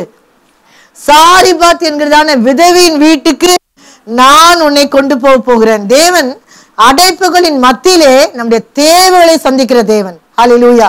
எல்லாமே மூடப்பட்டிருக்கலாம். கோவிட் டைம்ல யோசிச்சு பாருங்க, எல்லாம் உள்ள இருந்தீங்க. வெஜிடபிள்ஸ் வந்தாதான் வந்து கதவை திறந்து வாங்குறதுக்கு கூட என்ன பயம், அதுல ஏதாவது இன்ஃபெக்ஷன் இருக்குமான்னு. ஆனா நம்ம நல்லா உயிரோடு இருந்தோமா இல்லையா? எல்லாம் உயிரோடு இருந்தானே வெளியில வந்தோம் இல்லையா? அப்ப நம்மளுக்கு வந்து பிரெட் ஆஃப் லைஃபும் கிடைச்சிச்சு, பிரெத் ஆஃப் லைஃபும் கிடைச்சிச்சு, ரெண்டுமே கிடைச்சிச்சு. தேவனுடைய வசனமும் நமக்கு அந்த கோவிட் டைம்ல யூடியூப் மூலமா கிடைச்சிச்சு. அப்ப நம்ம சாகவில்லையே. அதனால அடைக்கப்பட்ட ஒரு அனுபவத்திலே உலக பிரகாரமாகவே நாம் நம்முடைய தேவைகள் சந்திக்கப்படும் என்றால் எவ்வளவு அதிகமாக நம்முடைய தேவன் நம்முடைய தேவைகளை சந்திக்க வல்லமை உள்ளவராய் இருக்கிறார். என்ன கேட்டா, அடைப்பின் அனுபவத்திற்கு மத்தியில தான் அடைகள் பெருகின. என்ன அடை? சாப்பிட்ற அடை பெருகுச்சு. அடைக்கப்பட்ட ஒரு இடத்துக்கு போயிருக்காரு எலியா. கடைசி அடைப்பின் மத்தியில என்ன பண்ணும்? அடைகள் பெருகும். எத்தனை பேர் எனக்கு விசுவாசிக்கிறீங்க? அடைப்பு சமயம் நம்மளுக்கு வீட்டில் ஒண்ணுமே இல்லாத போல இருக்கும், கேஸ் தீர்ற மாதிரி இருக்கும், நம்முடைய ஜீவியத்துல ஒண்ணுமே எது எல்லாமே இழந்து விட்டது மாதிரி நம்ம உணர்வோம். ஆவிக்குரிய உற்சாகத்தை இழந்திருப்போம், ஆவிக்குரிய பலத்தை இழந்திருப்போம். ஆனா கர்த்தர் சொல்கிறார், உங்களுக்கென்று ஒரு ஆவிக்குரிய உயர்வையும் ஆவிக்குரிய முன்னேற்றத்தையும் அந்த fullness of the Holy Spirit ஒன்று வச்சிருக்காரு. பரிசுத்த ஆவியின் நிறைவையும் உங்களுக்காக நான் வச்சிருக்கிறேன். உங்களை ஆசீர்வதித்து மற்றவர்களுக்கு ஆசீர்வாதமாய் மாற்றுவேன். அந்த அடைப்பின் அனுபவத்துல நீங்க மாத்திரம் என்ன பண்ண மாட்டீங்க? நன்றா இருக்க மாட்டீங்க. உங்கள் மூலமாக அதுதான் அந்த ஊழியத்திலே வரக்கூடிய மேன்மை. நம்ம நினைக்கிறோம் நம்ம தேவைகள் சந்திக்கப்பட்டா போதும். எனக்கு ஒரு அடையை கொண்டு வான்னு சொன்னது அவருடைய தேவைகள் சந்திக்கப்படுவதற்காக அல்ல. ஏன் சொன்னாரு? அந்த அடைகள் பெருகும்படியாக முதல் அடையை கொண்டு வான்றாரு. ஆனால் ஆகவே அடைப்புகளின் மத்தியில் எங்கே போய் சாரிபாத் ஊரில் அது விதவை வீட்டில் போய் பிழைக்கத்தக்க வழி இல்லாத ஒரு இடத்துல போய் இருக்கிறாரு. ஆனால் கர்த்தர் அற்புதத்தை நிகழ்த்தினார். ஹல்லேலூயா. ஆகவே உங்களுடைய அடைப்புகள் மத்தியில் அற்புதம் பெறுவீங்க. எத்தனை பேர் விசுவாசிக்கிறீங்க? அடைப்புகளின் அற்புதம்னு கூட சொல்லலாம். இன்னைக்கு நம்முடைய மெசேஜ் டாபிக் ஆசீர்வாதம் மாத்திரம் இல்லை, அற்புதம் காத்திருக்கு. ஆனால் அந்த குறிக்கப்பட்ட நேரம் வரைக்கும் நாம் பொறுமையோடு காத்திருக்க வேண்டும். அந்த இடத்துல எலியாவின் விசுவாசம் கட்டப்படவும் நம்பிக்கை வளரவும் மற்றவர்களுக்கும் இல்லாவிட்டால் சாரிபாத்தின் விதவைக்கு ஒரு சவாலாகவும் சாட்சியாகவும் விளங்கவே எலியாவுக்கு தேவன் என்ன பண்ணாரு? ஒரு அடைப்பின் அனுபவத்தை அனுமதித்தார். அவருடைய சொந்த ஆவிக்குரிய மேன்மைக்காக எவ்வளவு விசுவாசம் வாழ்ந்திருக்கு தெரியுமா? ஒரு முதல் அடையை பண்ணுன்னு சொல்றாரு. இவருக்கே ஒரு திக்குன்னு அடிச்சிருக்கோம். என்னடா இந்த அடையை நம்ம சாப்பிட்டு கூட சாப்பிட்டாரா இல்லையான்னு தெரியல, வாங்கியிருப்பாரு கையில. அடுத்த அடை அங்கே வருதான்னு பார்க்கலாம், ஏதாவது சுடுற வாசனைக்கு இது நுகர முடியுதான்னு பார்க்கலான்னு யோசிச்சிருப்பாரு. ஆனா அங்க அடைகள் பெருகி கொண்டே போகிறது. ஆகவே கர்த்தர் உங்கள் மூலமாக மற்றவர்களை ஆஸ்வதிக்கப்படுற. எத்தனை பேர் விசுவாசிக்கிறீங்க? உங்களுக்கு அடைப்பின் அனுபவம் தான், ஆனா மற்றவர்களுக்கு என்ன ஆசீர்வாதம்? உங்களை ஆசீர்வச்சுதான் உங்க மூலமா ஆசீர்வாதம் என்ன பண்ணும்? வெளியே போகும். முதல் அடை எலியாவுக்கு, அதுக்கப்புறம் தான் மற்ற அடைகள் எல்லாம் அந்த சாரிபாத் விதவைக்கு. தாவீதை எடுத்துக்கொள்வீர்கள் என்றால் 1 சாமுவேல் 22:1 அதுலாம் கெபியில போய் பூந்துகிறார். அதுலாம் என்னும் கெபிக்கு போனான். அதை அவன் சகோதரரும் அவன் தகப்பன் வீட்டு அனைவரும் கேட்டு அங்கே அவனிடத்துக்கு போனார்கள். அதுலாம் குகை என்று சொல்லும்போது காரிருளையும் தனிமையையும் கஷ்டத்தையும் குறிக்கிறது. நீங்கள் ஒரு குகைக்குள்ள இருக்கிறது போல உணர்கிறீர்களா? தாவீது அதுலாம் குகைக்கு ஓடி தப்பித்துக் கொள்கிறான். ஏனென்றால் சவுல் தாவீதின் ஜீவனை வேட்டையாடின போதெல்லாம் ஒரு வனாந்திரத்துக்கு ஓடிடுவாரு, இல்லாட்டா ஒரு குகைக்கு ஓடிடுவாரு. அதனால்தான் சங்கீதக்காரன் 88:8 ரொம்ப அழகா சொல்றாரு. சங்கீதம் 88:8 அவருடைய சாட்சியா சொல்றாரு. எனக்கு அறிமுகம் வாசிங்க 88:8 எனக்கு அறிமுகமானவர்களை எனக்கு தூரமாக விலக்கி அவர்களுக்கு என்னை அருவருப்புமாக்கினீர். நான் வெளியே புறப்படக்கூடாதபடி அடைப்பட்டிருக்கிறேன். அவருடைய சூழ்நிலையை சொல்கிறாரு. எனக்கு அறிமுகமானவர்களையே எனக்கு தூரமாக விலக்கினீர். அது மாத்திரமல்ல, நான் வெளியே புறப்படக்கூடாதபடிக்கு அடைப்பட்டிருக்கிறேன். ஒரு குகையில் இருந்தா, ஒரு வனாந்திரத்தில் இருந்தா, எதுவுமே செய்ய முடியாத ஒரு அடைக்கப்பட்ட நிலைமையிலே அடைப்பட்டிருந்தார். ஏன் தேவன் தாவீதை மறைவிடத்தில் வைத்து அவனுடைய ஜீவனை காப்பாற்றி கொண்டே வந்தான் தெரியுமா? ஏன் அடைப்புகள் மத்தியில வனாந்திரம் குகை அவன் நிம்மதியாகவே வாழ்ந்ததா சரித்திரம் இல்லை. ஏனென்றால் அவனை சிங்காசனத்திலே அமரச் செய்யும்படியாக, சிங்காசனத்தை உயர்த்தும்படியாக தான் கர்த்தர் என்ன பண்ணாரு? அந்த குகை அனுபவத்தையும் வனாந்திர அனுபவத்தையும் அனுபவித்தார். உங்களுடைய சிறைவாசம் சிங்கார வனமாகும். சென்னை சிங்கார வனம்னு கொஞ்ச நாள் போட்டிருந்தாங்க போர்டு. சிங்கார சென்னையா? ஓகே, சிங்கார சென்னை. நான் என்ன சொல்றேன்னா, உங்க சிறைவாசம் சிங்கார வனமா மாறப்போகுது, உங்களுடைய சிறைவாசம் சிங்காசனமா மாறப்போகுது. எத்தனை பேர் விசுவாசிக்கிறீங்க? தாவீது ஓடி ஓடி ஓடி ஒளிந்த நாட்கள் போய், தன்னை மறைத்து கொண்டு ஒளித்து கொண்டு பயந்து கொண்டு இருந்த நாட்கள் போய், எல்லா அதே மக்களுக்கு ராஜாவாக போய் அரியணையில உட்கார்கிறார். அதுதான் உயர்த்தப்படுதல். ஹல்லேலூயா. சவுலை நீக்கி தேவன் தாவீதை ராஜாவாக ஏற்படுத்தின் காரணம் என்னவென்றால், அவன் அடைப்புகளின் மத்தியிலே தடைகளின் மத்தியிலே தேவனை விசுவாசித்தான். அநேக சங்கீதங்களை அவன் எழுதினான். ஒவ்வொரு வனாந்தத்திலே எழுதப்பட்ட சங்கீதமே இருக்கும். அந்த சங்கீத புஸ்தகம் ஒவ்வொரு சங்கீதத்தின் முதல் பகுதியில. அப்ப வனாந்திரத்துல இருக்கும்போது பாட்டு வருதா? இவர் சங்கீதமா பாடியிருக்காரு. நான் யோசிச்சு பார்ப்பேன், சங்கீதமா பாடியிருக்காரு. நம்ம ஆளுங்களுக்கு ஏசி போட்டு ஃபேனை போட்டு பாடுங்கன்னு சொன்னா அப்படியே சொங்குறாங்க, நல்லா துதிங்கன்னு சொன்னா தூக்கம் வருதுன்றாங்க. ஆனா அவருக்கு பாருங்க, வனாந்திரத்துல சங்கீதமா பாடுறாரு. அது இன்னைக்கு நமக்கு மிகவும் பிரயோஜனமா இருக்கு. நான் இந்த வழியெல்லாம் நான் போனேன், கவலைப்படாதீங்க, இதெல்லாம் நான் பொறுத்துக்கிட்டேன். ஆனா எனக்கு இருக்கிறதுல ஹையஸ்ட் பொசிஷன் ஆர்டர் கொடுத்துட்டாரு. ராஜா விட வேற ஹையஸ்ட் பொசிஷன் இருக்குதா? இல்ல. எவ்வளவுக்கு அளவு தாழ்த்தப்படுகிறீர்களோ, எவ்வளவுக்கு அளவு இருளிலே இருக்கிறீர்களோ அவ்வளவுக்கு அளவு அதிகமாக, அதுதான் உயர்ந்த ஸ்தானம். வேலையில கூட சொல்றாங்க, இதுக்கு மேல உங்களுக்கு வேற போஸ்டே இல்லைன்னு சொல்லி கொடுக்க போறாங்க. எத்தனை பேர் விசுவாசிக்கிறீங்க? ஆனா கூட்டத்துக்கு மட்டும் ஒழுங்கா வந்துருங்க, ஈவினிங் சர்வீஸ்க்கு வந்துடுங்க, சரியா? அப்ப அந்த உன்னதமான அதுதான், அதுக்கு மேல பதவி உயர்வே இல்லைன்னு சொல்லி கர்த்தர் என்ன பண்ணுவாரு? உங்களை உயர்த்த போகிறார். அதுக்கு எனக்கு அதிகமாய் தொட்ட வசனம் 1 சாமுவேல் 23:29 தாவீது அடைக்கப்பட்டதில் இருந்து அரணிப்பான இடங்களில் தங்கி இருந்தாராம். அடைப்பின் அனுபவத்துக்கு அப்புறம் தாவீத 1 சாமுவேல் 23:29 அரணிப்பான இடத்துக்கு கொண்டு போய் என்ன பண்ணாரு? சேர்த்துட்டாரா? அரணிப்பான இடங்களிலே தங்கினார்.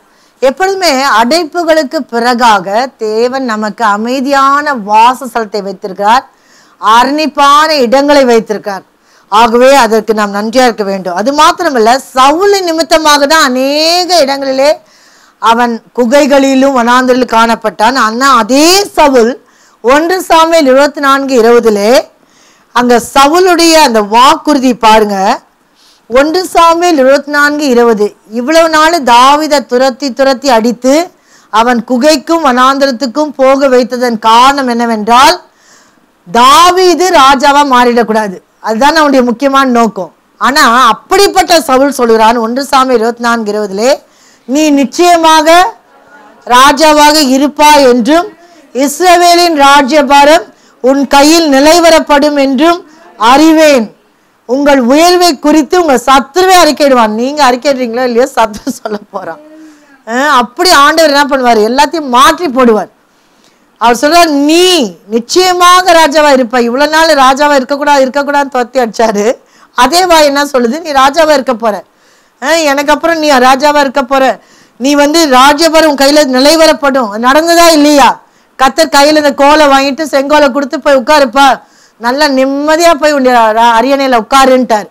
அப்ப நம்ம அடைப்பின் அணுவுக்குள்ளா இருக்கும் போது எவ்வளவுக்குழுவாக மூச்சு திணறி அதிகமாக கஷ்டப்பட்டு ஓடி அலைந்து இருக்கிறோமோ, அந்த எல்லா அலைச்சலுக்கும் ஒரு முடிவு உண்டு. ஒரு பெரிய உயர்வை கர்த்தர் கட்டளையிட போகிறார். யோசேப்புடைய வாழ்க்கையில நிறைய அடைக்கப்பட்ட அனுபவங்கள் இல்லையா?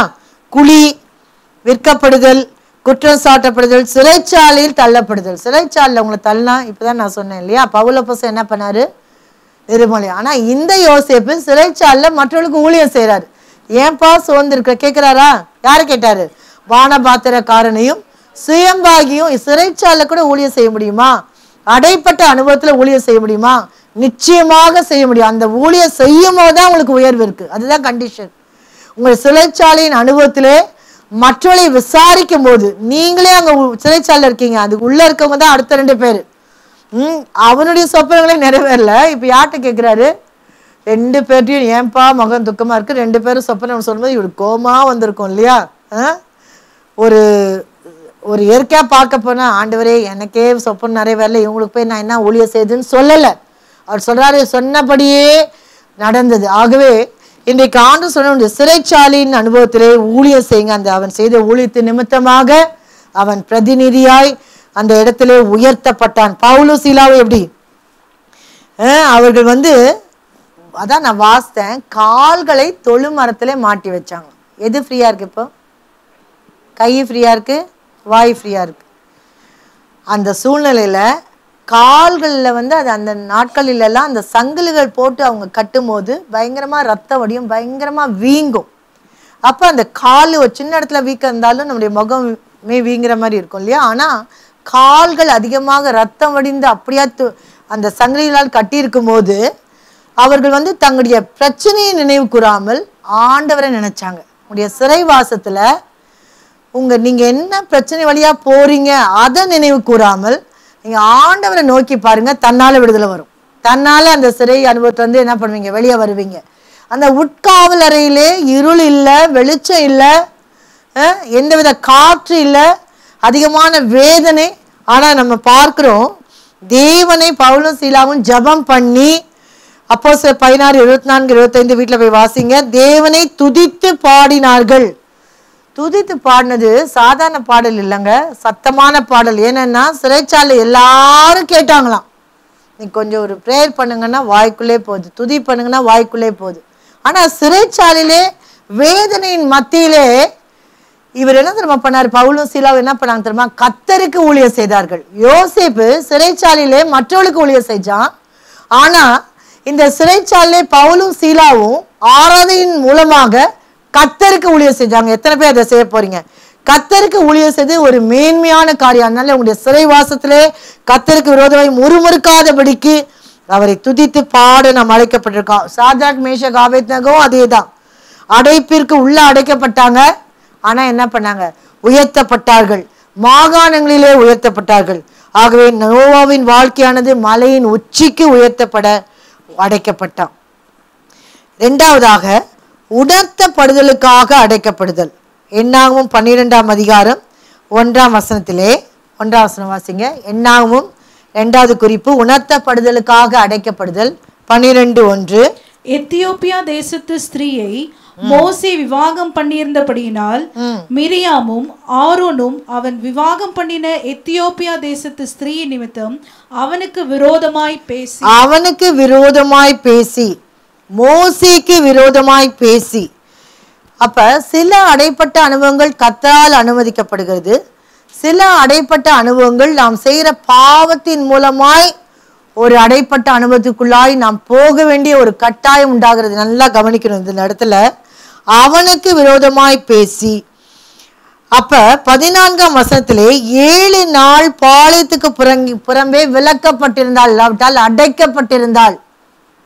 எல்லா இஸ்ரவேல் ஜனங்களும் ஒவ்வொரு இடமா பிரயாணம் பண்ணி கொண்டிருக்கும் போது சில இடத்திலே அவர்கள் தங்கினார்கள். சில இடத்திலே அந்த மேக சம்பவமும் அக்கினி சம்பவம் தாண்டி மூவ் பண்ண போகுது. இவங்களும் மூவ் பண்ணினாங்க இல்லையா? அது முன்னாங்க போன போது இவங்களும் போனாங்க. ஆனா இந்த இடத்துல ஒரு தடை வந்து விட்டது. யாரால?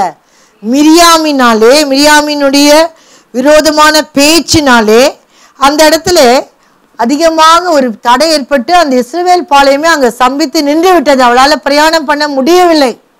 இன்றைக்கு நிறைய பேர் நம்முடைய பாவத்தினாலே மற்றவருடைய ஆவிக்குரிய முன்னேற்றத்துக்கு நாம் தடையா இருக்கிறோம். எத்தனை பேர் இது உணர்றீங்கன்னு தெரியல. திடீரென்று சபையில ஏதாவது ஒரு காரியம்னா டக்குன்னு ஏதாவது கோவப்பட்டுரும். ஆனா அதை ஒரு புது விசுவாசி பார்க்கும்போது என்ன நடக்குது? அந்த புது விசுவாசி என்ன பண்றாங்க? இடரல் அடைகிறாங்க. அங்க பாருங்க, விரோதமாய் பேசி எல்லாரும் கேட்டிருப்பாங்க, ஏன் இன்னும் சேனை இன்னும் புறப்படல, ஏன் பாளையத்திலிருந்து நம்ம கிளம்பலன்னு கேட்கும் போதுதான் என்ன சொல்லியிருப்பாங்க எல்லாரும்? மிரியாமினுடைய பாவத்தின். அப்போ ஒருவருடைய பாவத்தின் நிமித்தமாக நாம் மற்றவருடைய ஆவிக்குரிய முன்னேற்றத்துக்கு தடையா இருக்கக்கூடாது. இந்த இடத்துல மீரியாம் மோசேக்கு விரோதமாய் பேசின போது அவன் விசனப்படவும் இல்லை, தேவன்ல முறையிடவும் இல்லை. ஆனா தேவன் விசனப்பட்டார், தேவன் கோபப்பட்டார். என்னாகும் 12:9 கர்த்தருடைய கோபம் அவர்கள் மேல் மூண்டது, அவர் போய்விட்டார். இங்க பாருங்க, தம் தாசருக்காக வைராக்கியமாய் கிரியை செய்கிறார். அதான் 7-8 வசனங்களே, என் மோசே ஆகிய என் தாசனாகிய மோசே அப்படி அல்ல, என் வீட்டில் எங்கும் உண்மையுள்ளவன், என் தாசனாகிய மோசேக்கு விரோதமாக பேச உங்களுக்கு பயம் இல்லையான்னு கேட்கிறாரு. அப்ப அதிகமாய் பாதிக்கப்பட்டது ஒரு ஊழியக்காரனுக்கு விரோதமாய் பேசும்போது கர்த்தர் கோபப்படுகிறார், அதிலே வருத்தப்படுகிறார். அப்ப தேவ கோபாக்கினே அவன் மேல் மூண்டது. அது 12:10 மேகம் கூடாரத்தை விட்டு நீங்கி போயிற்று. மேகம் எப்பொழுதுமே கர்த்தருடைய பிரசன்னத்தை குறிக்கிறது. அதுக்கு பிறகாக நமக்கு நன்றாய் தெரியும், மிரியாம் குஷ்டரோகி ஆனாள். மிரியாமின் பாவம் என்ன? அந்த மிரியாமின் பாவத்தினால அவள் அடைக்கப்பட்டாள் இல்லையா? உணர்த்துதலுக்காக அடைக்கப்பட்டாள் என்ற குறிப்பில் நாம் பார்க்கிறோம். மிரியாமின் பாவம் என்ன? 3 காரியங்களை சொல்லுகிறேன். தெரிந்து கொள்ளப்பட்ட தாசனுக்கு விரோதமாய் பேசினாள். அழைக்கப்பட்டு, பேர் சொல்லி அழைக்கப்பட்டு தெரிந்து கொள்ளப்பட்ட தாசனுக்கு விரோதமாய் பேசினாள். 2வது, அபிஷேகம் பண்ணப்பட்டவருக்கு விரோதமாய் பேசினாள். 3வது, தன் சொந்த சகோதரனுக்கு விரோதமாய் பேசினாள். இந்த 3 கூட்டத்துல எந்த கூட்டத்துல இருக்கீங்கன்னு உங்களை ஆராய்ந்து பார்த்து இன்றைக்கு நம்மை தப்பிதங்களை ஒப்புக்கொள்ள வேண்டும், அறிக்கை பண்ண வேண்டும். தெரிந்து கொள்ளப்பட்ட தாசனுக்கு விரோதமாக நாம் பேசவே கூடாது. அது பெரிய பாவமாக தேவன் கருதுகிறார். அது மாத்திரமல்ல, அபிஷேகம் பண்ணப்பட்டவருக்கு விரோதமாக நாம் பேசக்கூடாது. நம்ம சொந்த குடும்ப அங்கத்தினர் மாத்திரமல்ல, இந்த சபையிலையும் ஒரு சகோதரி இன்னொரு சகோதரியை பற்றி பேசும்போது சொந்த சகோதரியை பற்றியே நீங்கள் பேசுறீங்க, சொந்த ஆண்டவருடைய சரீரமாகிய சபையை குறித்து நீங்கள் பேசுறீங்க. அதை அதிகமாக தேவன் கவனத்தில் கொள்வார். எனக்கு ஒரு ஃபேமிலி தெரியும், பாஸ்டர் சுந்தரம் அதை ஒரு சம்பவமாய் சொன்னார். அவர் வந்து ஒரு ஊழியக்காரன் வந்து அவரோட இந்த ஊழியக்காரனை அங்கே அனுப்பிச்சிருக்காரு விசிட்டிங்க்கு. அப்போ அந்த பையன் சொல்லியிருக்கான், பால்டா இருக்கவர் வராருன்னு சொல்லியிருக்கான். அந்த ஊழியக்காரர் குட்டி ஊழியக்காருக்கு முடியல. அப்போ வீட்டில் இவங்க எல்லாம் எவ்வளோ பேசியிருந்தா ஒரு ஊழியக்காரனாக அவரை சித்தரிக்காம அவருடைய தோற்றத்தை வைத்து அவங்க வீட்டில் பேசி அந்த பிள்ளை என்ன பண்ணுது, அந்த பாஸ்டர் வீட்டுக்கு வந்தவுடனே என்ன பண்ணுது, அது ஒரு பேர் வைத்து கூப்பிடுது. அப்போ பாருங்க, சின்ன வயசுலே அந்த பிள்ளை ஊழியக்காருக்கு விரோதமாய் பேசுறதுக்கு ஏவப்படுது. இன்னைக்கு ஆண்டவர் சொல்றாரு, 2 முக்கியமான வசனங்கள், ரெண்டுமே ஒரே காரியத்தை சொல்வது. சங்கீதம் 105:15, நாம் பாவமாகிய விரோதமாக பேசுவோம் என்றால் நாம் அடைக்கப்படுவோம். சங்கீதம் 105:15, 1 நாளாகவும் 16:22, ரெண்டுமே ஒரே வசனம் தான். சங்கீதம் 105:15, 1 நாளாகவும் 16:22, ஒரு வசனம் வாசிச்சா போதும். நான் அபிஷேகம் பண்ணினவர்களை நீங்கள் தொடாமலும் என்னுடைய தீர்க்கதரிசிகளுக்கு தீங்கு செய்யாமலும் இருங்கள் என்றார். ரொம்ப திட்டவட்டமாக அதே வசனத்தை 1 நாளாகவும் 16:22 அதே சொல்லப்பட்டிருக்கு. நான் அபிஷேகம் பண்ணினவர்களை நீங்கள் தொடாமலும் என்னுடைய தீர்க்கதரிசிகளுக்கு தீங்கு செய்யாமலும் இருங்கள். ஆகவே ஊழியக்காருக்கு விரோதமாகவோ தேவனால் அபிஷேகம் பண்ணப்பட்ட சபைக்கு விரோதமாகவோ நாம் எதுவுமே பேசக்கூடாது. சில சமயங்களே குரூப்பாக சேர்ந்துக்கிட்டு வீடு வீடாக போய் ஜெபிக்கிறேன் என்று சொல்லி ஒருவர் கதையை இன்னொருத்தர் வீட்டுக்கு கொண்டு போகிறது. நீங்கள் நான் பேசல சிஸ்டர், கேட்டேன்னு சொன்னால் கூட உங்கள் வீட்டில் என்ன வந்துடுச்சு, சாபம் வந்துடுச்சு. அந்த மற்றவருடைய கதை உங்கள் வீட்டில் வந்து விழுந்தாலே என்ன சாபம். சில பேர் வந்து யார் என்னென்ன பண்ணிட்டு இருக்காங்க இதே பார்த்துட்டு இருப்பாங்க. வீடு வீடாக போகிறதையும் நிறுத்துங்க. முதல்ல வீடு வீடாக போனாலே நம்மளுக்கு ஆபத்து. ஆகவே நாம் ஊழியக்காரரை பற்றி பேசக்கூடாது, சபையை குறித்தும் பேசக்கூடாது. அப்படிப்பட்ட பாவத்தின் நிமித்தம் கர்த்தருடைய சமூகம் விலகிவிட்டது. 2 காரியம் மிரியாமுக்கு நடக்குது. தேவனுடைய சமூகத்தை இழந்தாள், தேவ பிள்ளைகளின் ஐக்கியத்தை இழந்தாள். அங்கே மேகம் போயிடுச்சு. அப்புறம் இவளை கொண்டு போய் தனியாக வச்சிடறாங்க. அப்போ மற்ற இஸ்ரவேலரோடு அவளுக்கு ஐக்கியம் போய்விட்டது. அதனால நம்ம தொடர்ந்து சபையை குறித்தும் ஊழியக்காரை குறித்தும் நீங்கள் பேசிக்கொண்டே இருந்தா முதல்ல கர்த்தருடைய சமூகம் உங்களை விட்டு விலகிவிடும். இதை மிகவும் எச்சரிப்பாக நான் சொல்லுகிறேன். 2வதாக தேவனுடைய மற்ற விசுவாசிகளின் ஐக்கியத்தை இழந்து விடுவீர்கள். நீங்கள் ஒருவேளை சபைக்கு வரலாம், ஆனாலும் அந்த உண்மையான ஐக்கியத்தை நீங்கள் இழந்து விடுவீர்கள். அப்போ அங்கே பாருங்க, அந்த மீரியாம் யாருன்னு நீங்கள் பார்த்தீங்கன்னா, நீங்கள் யாத்ராம் 15:20 அவள் ஆராதனை நடத்தினவள் தீர்க்கதரிசியானவள். ஊழிய செய்றவங்க நல்லா கவனிக்கணும் இந்த விஷயத்தை. யாத்ராவும் 15:20 மீரியாம் என்னும் தீர்க்கதரிசியானவள் தன் கையிலே தம்புரை எடுத்துக்கொண்டாள். சகல ஸ்திரீகளும் தம்புருகளோடும் நடனத்தோடும் அவளுக்கு பின்னே புறப்பட்டு போனார்கள்னா என்ன அர்த்தம்? அவள் முன்னால போறா, அவளை பின்பற்றதுன்னே ஒரு கூட்டம் பின்னால போகுது. அவ்வளவு சாட்சியாய் வாழ்ந்தவள், மற்றவளை வழி நடத்தினவள், மற்றவளுக்கு உதாரணமா இருந்தவள், மற்றவளுக்கு தீர்க்கதரிசனம் சொன்னவள், மற்றவளை கிறிஸ்துவண்டை இயேசுவை ஆராதிக்க முடியாத தேவனை ஆராதிக்க முடியாய் வைத்தவள், உற்சாகப்படுத்தினவள். என்ன பண்றா? ஊழியக்காரருக்கு விரோதமாக மாத்திரமல்ல, தன் சொந்த சகோதரனுக்கு விரோதமாய் பேசுகிறாள். அதை ஆண்டவர் ரொம்ப சீரியஸா அதை எடுத்துக்கிட்டார். எடுத்து அந்த 7 நாள் இந்த பிரயாணம் நின்றா கூட பரவாயில்ல என்று சொல்லி அவளை உணர்த்தும்படியாக கர்த்தர் ஒரு அடைப்புக்குள்ளாய் அவளை வழி நடத்தினார். இன்றைக்கு ஆண்டவர் உங்களை ஆராய்ந்து பார்க்க முடியாதான் நான் பேசுறேன், என்னை ஆராய்ந்து பார்க்க முடியாது. ஆகவேதான் நான் ஊழியம் செய்கிறவளுக்காக சொல்றேன், மிகவும் ஜாக்கிரதையோடும் ஞானத்தோடும் நம்ம பேசுறது கூட என்ன பண்ணாது, மற்றவங்கள என்ன விதத்திலையும் எந்த விதத்திலையும் இடையூறுதலாக இருக்கக்கூடாது என்று சொல்லி ரொம்ப ஆண்டவர் எங்களுக்கு கற்றுக் கொடுத்த பாடம் தான் அதுதான். சாட்சியை இழக்கக்கூடாது. ஒரு சின்ன காரியத்துல கூட நம்ம பொறுமையற்று போய்விடக்கூடாது. மற்றவர்களுக்கு முன்பாக நம்முடைய சாட்சி பத்திரமாய், நம்முடைய நற்பெயர் மற்றவருடைய கையிலே பத்திரமாய் இருக்கத்தக்கதாக எந்த ஆத்மாவும் இடரக்கூடாது என்ற பாரம் இருக்கணும். அந்த முழு பிரயாணம் அந்த முழு இஸ்ரவேலுக்கும் தெரிய வந்துடுச்சு. என்ன, மிரியாம் வந்து மோசேக்கு விரோதமா பேசினான். ஆகவே இன்றைக்கு உங்களை ஒப்பு கொடுங்க, கர்த்தர் உங்களை ஆராய்ந்து பாருங்க. அப்பொழுது நீங்க ஆராய்ந்து பார்த்து கர்த்தரை திரும்பும்போது கர்த்தர் தம்முடைய சமூகத்தையும் தேவ ஜனங்களின் ஐக்கியத்தையும் மறுபடியும் உங்களுக்கு கொடுப்பார். யோனாவை யோசித்து பாருங்க. யோனா 2:6 வாசிங்க. யோனா 2:6 கடைசி பாகம் சொல்லுகிறது, பூமியின் தாழ்பாள்கள் பூமியின் தாழ்பாள்கள் என்றென்றைக்கும் என்னை அடைக்கிறதா இருந்தது. போதும். பூமியின் தாழ்பாள்கள் என்றென்றைக்கும் என்னை அடைக்கிறதா இருந்தது. யோனா செய்த பாவம், அவனுடைய பாவத்தினாலே அவன் அடைப்பட்டு போனான். அவன் செஞ்ச பாவம் என்ன? கீழ்ப்படியாமைன்ற பாவத்தை செய்தான். கர்த்தருடைய வார்த்தைக்கு கீழ்ப்படியல. நம்ம கர்த்தருடைய வார்த்தை கேட்பது முக்கியமல்ல, கர்த்தருடைய வார்த்தைக்கு கீழ்ப்படியாமல் இணங்காமல் இருப்போம் என்றால் கடைசி நாளிலே கர்த்தர் நம்மை கணக்கு கேட்பாரு. கர்த்தருடைய வார்த்தைக்கு கீழ்ப்படிந்து நடக்கும்படியாக, அதே போலதான் ஊழியத்துல கூட கர்த்தர் ஒரு ஊழியத்தை செய்ய சொன்னா செய்யணும், இல்லாவிட்டா செய்யக்கூடாது. இந்த இடத்துக்கு போகணும்னா போகணும். அடைப்பின் மத்தியிலே ஆனா அந்த இடத்துல அழகா சொல்றாரு, அடைக்கப்பட்டு போனேன், அடைக்கிறதா இருந்தது. ஆனாலும் ஒரு வார்த்தை இருக்கா யோனா 2:6, ஆனாலும் என் தேவனாகிய கர்த்தாவே நீர் என் பிராணனை அழிவுக்கு தப்புவித்து. ஆண்டவர் எப்பொழுதுமே கடல்ல போறதுக்கு முன்னாடி எதை உருவாக்குனாரு? ஒரு மீனை என்ன எதை ஆயத்தப்படுத்தினாரு? மீனை ரெடியா வச்சிருக்காரு. அப்ப அவருடைய கோபம் அந்த பாவம் செஞ்சதுனால உணரும்படியாக அப்படியே கடல்ல தூக்கி போட்டுருக்குன்னு விட்டுருக்கலாம் இல்லையா? அதான் அவன் சொல்றான், என் பிராணனை அழிவுக்கு தப்புவித்தீர். ஆனா நம்முடைய ஜீவன் காக்கப்படுகிறது, ஆனா நம்முடைய ஆத்மா உணர்த்தப்பட வேண்டும். அப்படிப்பட்ட சூழ்நிலை ஆண்டவரே என் ஜீவனை காத்ததுக்காக நன்றி என்று சொல்றதுக்காக ஆண்டவர் மீனின் வயிற்றுல அனுமதிக்கல.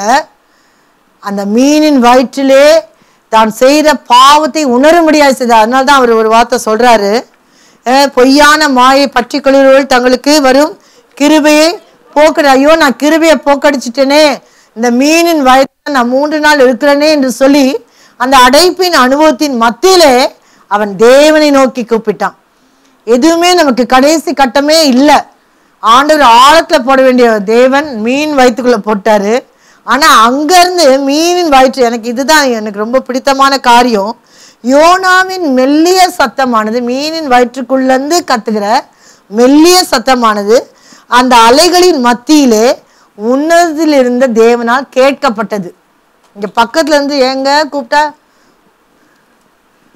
நீங்களும் அப்படிதான், அவங்கள மாத்திரம் சொல்றீங்க, உங்களை கூப்பிட்டாலும் காதலே உழாத மாதிரி இருப்பானா.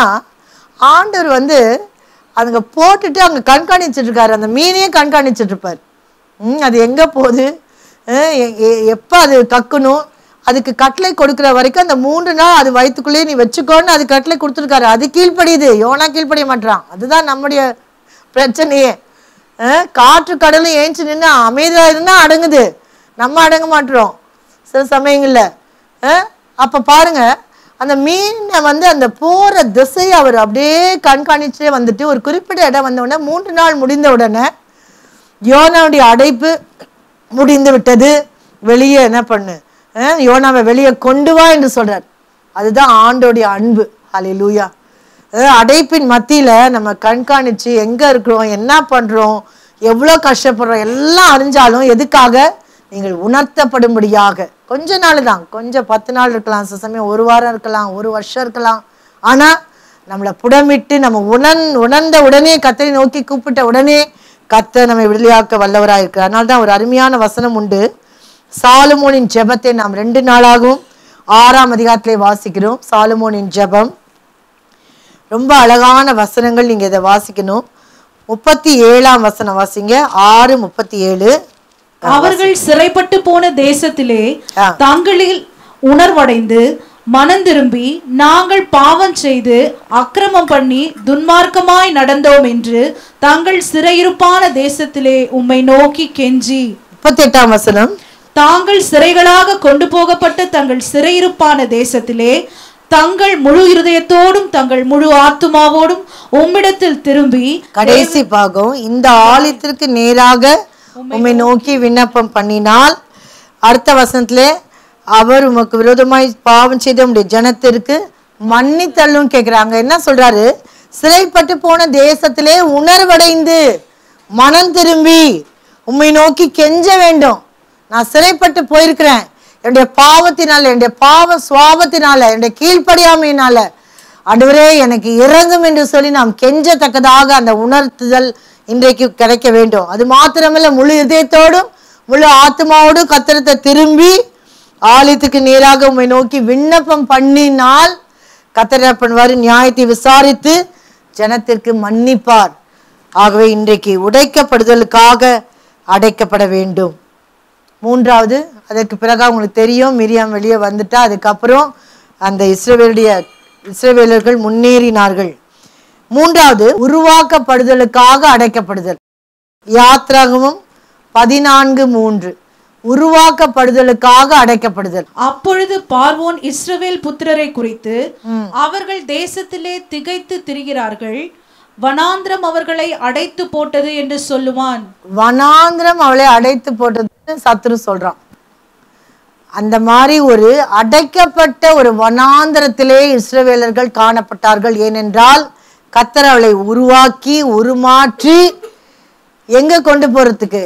கானானுக்கு கொண்டு போகும்படியாக அவளை எகிப்திலிருந்து கானான் வரைக்குமாக உருவாக்கி கொண்டே வந்தார். பற்பல சூழலின் நிமித்தமாக, சூழலின் வழியாக கொண்டு போய் அதே போல வனாந்திர வழியாக அவளை கொண்டு போகிறார். அது மாத்திரமல்ல, சிவந்த சமுத்திரத்தின் வழியாக கொண்டு போறாரு. மேப்ல பார்த்தீங்கன்னா எகிப்துலேருந்து கானானுக்கு நேர் வழியா இருக்குது. ஆனால் அதில் ஒரு வசனம் போட்டிருக்குது, 13:20 யாத்ராகம் 13:20 13:18 வாசிங்க. 13:18 சிவந்த சமுத்திரத்தின் வனாந்திர வழியாய் ஜனங்கள் சுற்றி போக பண்ணினார். ஜனங்களை சுற்றி போக பண்ணினார். நேர வழி இருந்துச்சு. சிவந்த சமுத்திரத்தின் வனாந்திர வழியாய் ஜனங்களை சுற்றி போக பண்ணினார். ஏன்னா அவங்களை உருவாக்குவதற்காகவே தேவன் சிவந்த சமுத்திரத்துக்கு முன்பாக கொண்டு போய் நிறுத்துவதற்காகவே, அந்த அடைப்புக்கு முன்பாக கொண்டு போய் நிறுத்துவதற்காகவே, தடை உண்டாக்க வேண்டும் என்பதற்காகவே அவளை சுற்றி போக பண்ணினார். நன்றாக தெரியும். ஆனா 14:8 இஸ்ரவேல் புத்திரர் பலத்த கையுடன் புறப்பட்டு போனார்கள். அடைப்பின் அனுபவத்திலே தேவனுடைய பலத்த கரம் உங்கள் மீது அமர்ந்து கொண்டிருக்கிறது என்பதை நாம் ஒரு நாளும் நாம் மறந்து விடக்கூடாது. பலத்த கையுடன் புறப்பட்டு போனார்கள். யாத்ராகமம் 14:8 சொல்லப்பட்டிருக்குது. நன்றாக காரியங்கள் தெரியும். 14ஆம் அதிகாரம் 10ஆம் வசனத்துல அடைப்பு வந்துருச்சு. சிவந்த சமுத்திரத்துக்கு முன்பாக அவங்க வந்தவுடனே கண்களை ஏறெடுத்து பார்த்து பின்னால் யார் வரா? எகிப்தர் வரா என்று பார்த்த உடனே இஸ்ரவேல் புத்திரர் கர்த்தரை நோக்கி கூப்பிட்டார்கள். அங்க கூட முறுமுறுக்க கூட்டமும் இருந்துச்சு. அதுல கொஞ்சம் பேராவது கர்த்தரை நோக்கி கூப்பிட்டார்கள். நீங்க எந்த கூட்டத்துல இருக்கீங்கன்னு பார்த்துக்கோங்க. அடைப்பின் அனுபவத்துல ஜெபிக்கிறீங்களா, கர்த்தரை நோக்கி கூப்பிடுறீங்களா, கர்த்தருக்கு விரோதமா முறுமுறுக்கிறீங்களா? 2 கூட்டமும் அங்க இருந்துச்சு. என்ன சொல்லுது? வனாந்திரத்திலே எங்களை சாகும்படிக்கு எங்களை கொண்டு வந்தீர். எகிப்துல ரொம்ப உயிரோடு நல்லா இருந்தாங்களா? நிறைய பேர் அந்த பழைய அனுபவங்களை வச்சு பேசுவாங்க. நான் ரட்சிக்கப்படுறதுக்கு முன்னால நான் நல்லா தான் இருந்தேன், இப்போதான் ஒரே பிரச்சனை, ஞானஸ்தானம் எடுத்துதான் எனக்கு ரொம்ப கஷ்டம்வாங்க. அப்படி அல்ல. கர்த்தர் உங்களை உருவாக்கி கொண்டிருக்கிறார். பற்பல சூழ்நிலை வழியாக கர்த்தர் உங்களுடைய தனிப்பட்ட ஆவிக்குரிய வாழ்க்கை, உங்களுடைய விசுவாச வாழ்க்கை, உங்களுடைய ஜப வாழ்க்கை, உங்களுடைய துதியின் வாழ்க்கை அவர் உருவாக்கி மேம்படுத்தி கொண்டே இருக்கிறார். அங்க அருமையான வசனம் வருது, 13ஆம் வசனம். யாத்திரை 14:13 அவ்வளோ முறுமுறுக்கிறாங்க. அந்த மோசையை பார்த்து சொல்றாங்க. ஆனா மோசே என்ன தெரியுமா சொல்றாரு? பயப்படாதிருங்கள், கர்த்தர் உங்களுக்கு செய்யும் ரட்சிப்பை பாருங்கள். பயப்படாதிருங்கள், பாருங்கள். இதுதான் நம்முடைய அடைப்பின் அனுபவத்திலே செய்ய வேண்டிய காரியம். நாம் சூழ்நிலை பார்த்து பயப்படாமல் கர்த்தரை நோக்கி பார்க்க வேண்டும். கர்த்தர் கொடுக்க போற விடுதலை மீது நம்முடைய கண்கள் பதிக்கப்பட வேண்டும். ஆகவே எப்படி உருவாக்கப்பட்டாங்க? பயப்படாது இருக்கும்படியாக சிவந்த சமுத்திரத்தை கொண்டு வந்து அவங்களுடைய குணாதிசயங்களை உருவாக்கி கொண்டிருக்கிறாரு. அது மாத்திரமல்ல, கடைசி பாகம் இன்றைக்கு காண்கிற எகிப்தியரை இனி என்றைக்கும் காண மாட்டீர்கள் சொல்றாரு. 14ஆம் வசனத்துல 14:14 நீங்கள் சும்மா இருப்பீர்கள் சொல்றாரு. சில சமயம் நம்ம சும்மா இருக்கிறதுக்கு ட்ரைனிங் கொடுக்கறதுக்கே எங்க கொண்டு போவாரு? சிவந்த சமுத்திரத்துக்கு, வனாந்திரத்துக்கு, அடைப்புகள் மத்தியில. நான் யுத்தம் பண்ண போறேன் மகளே, உனக்காக நான் யுத்தம் பண்ண போறேன். உன்னால இந்த சிவந்த சமுத்திரத்தை கடக்க முடியாது என்பது எனக்கு தெரியும்.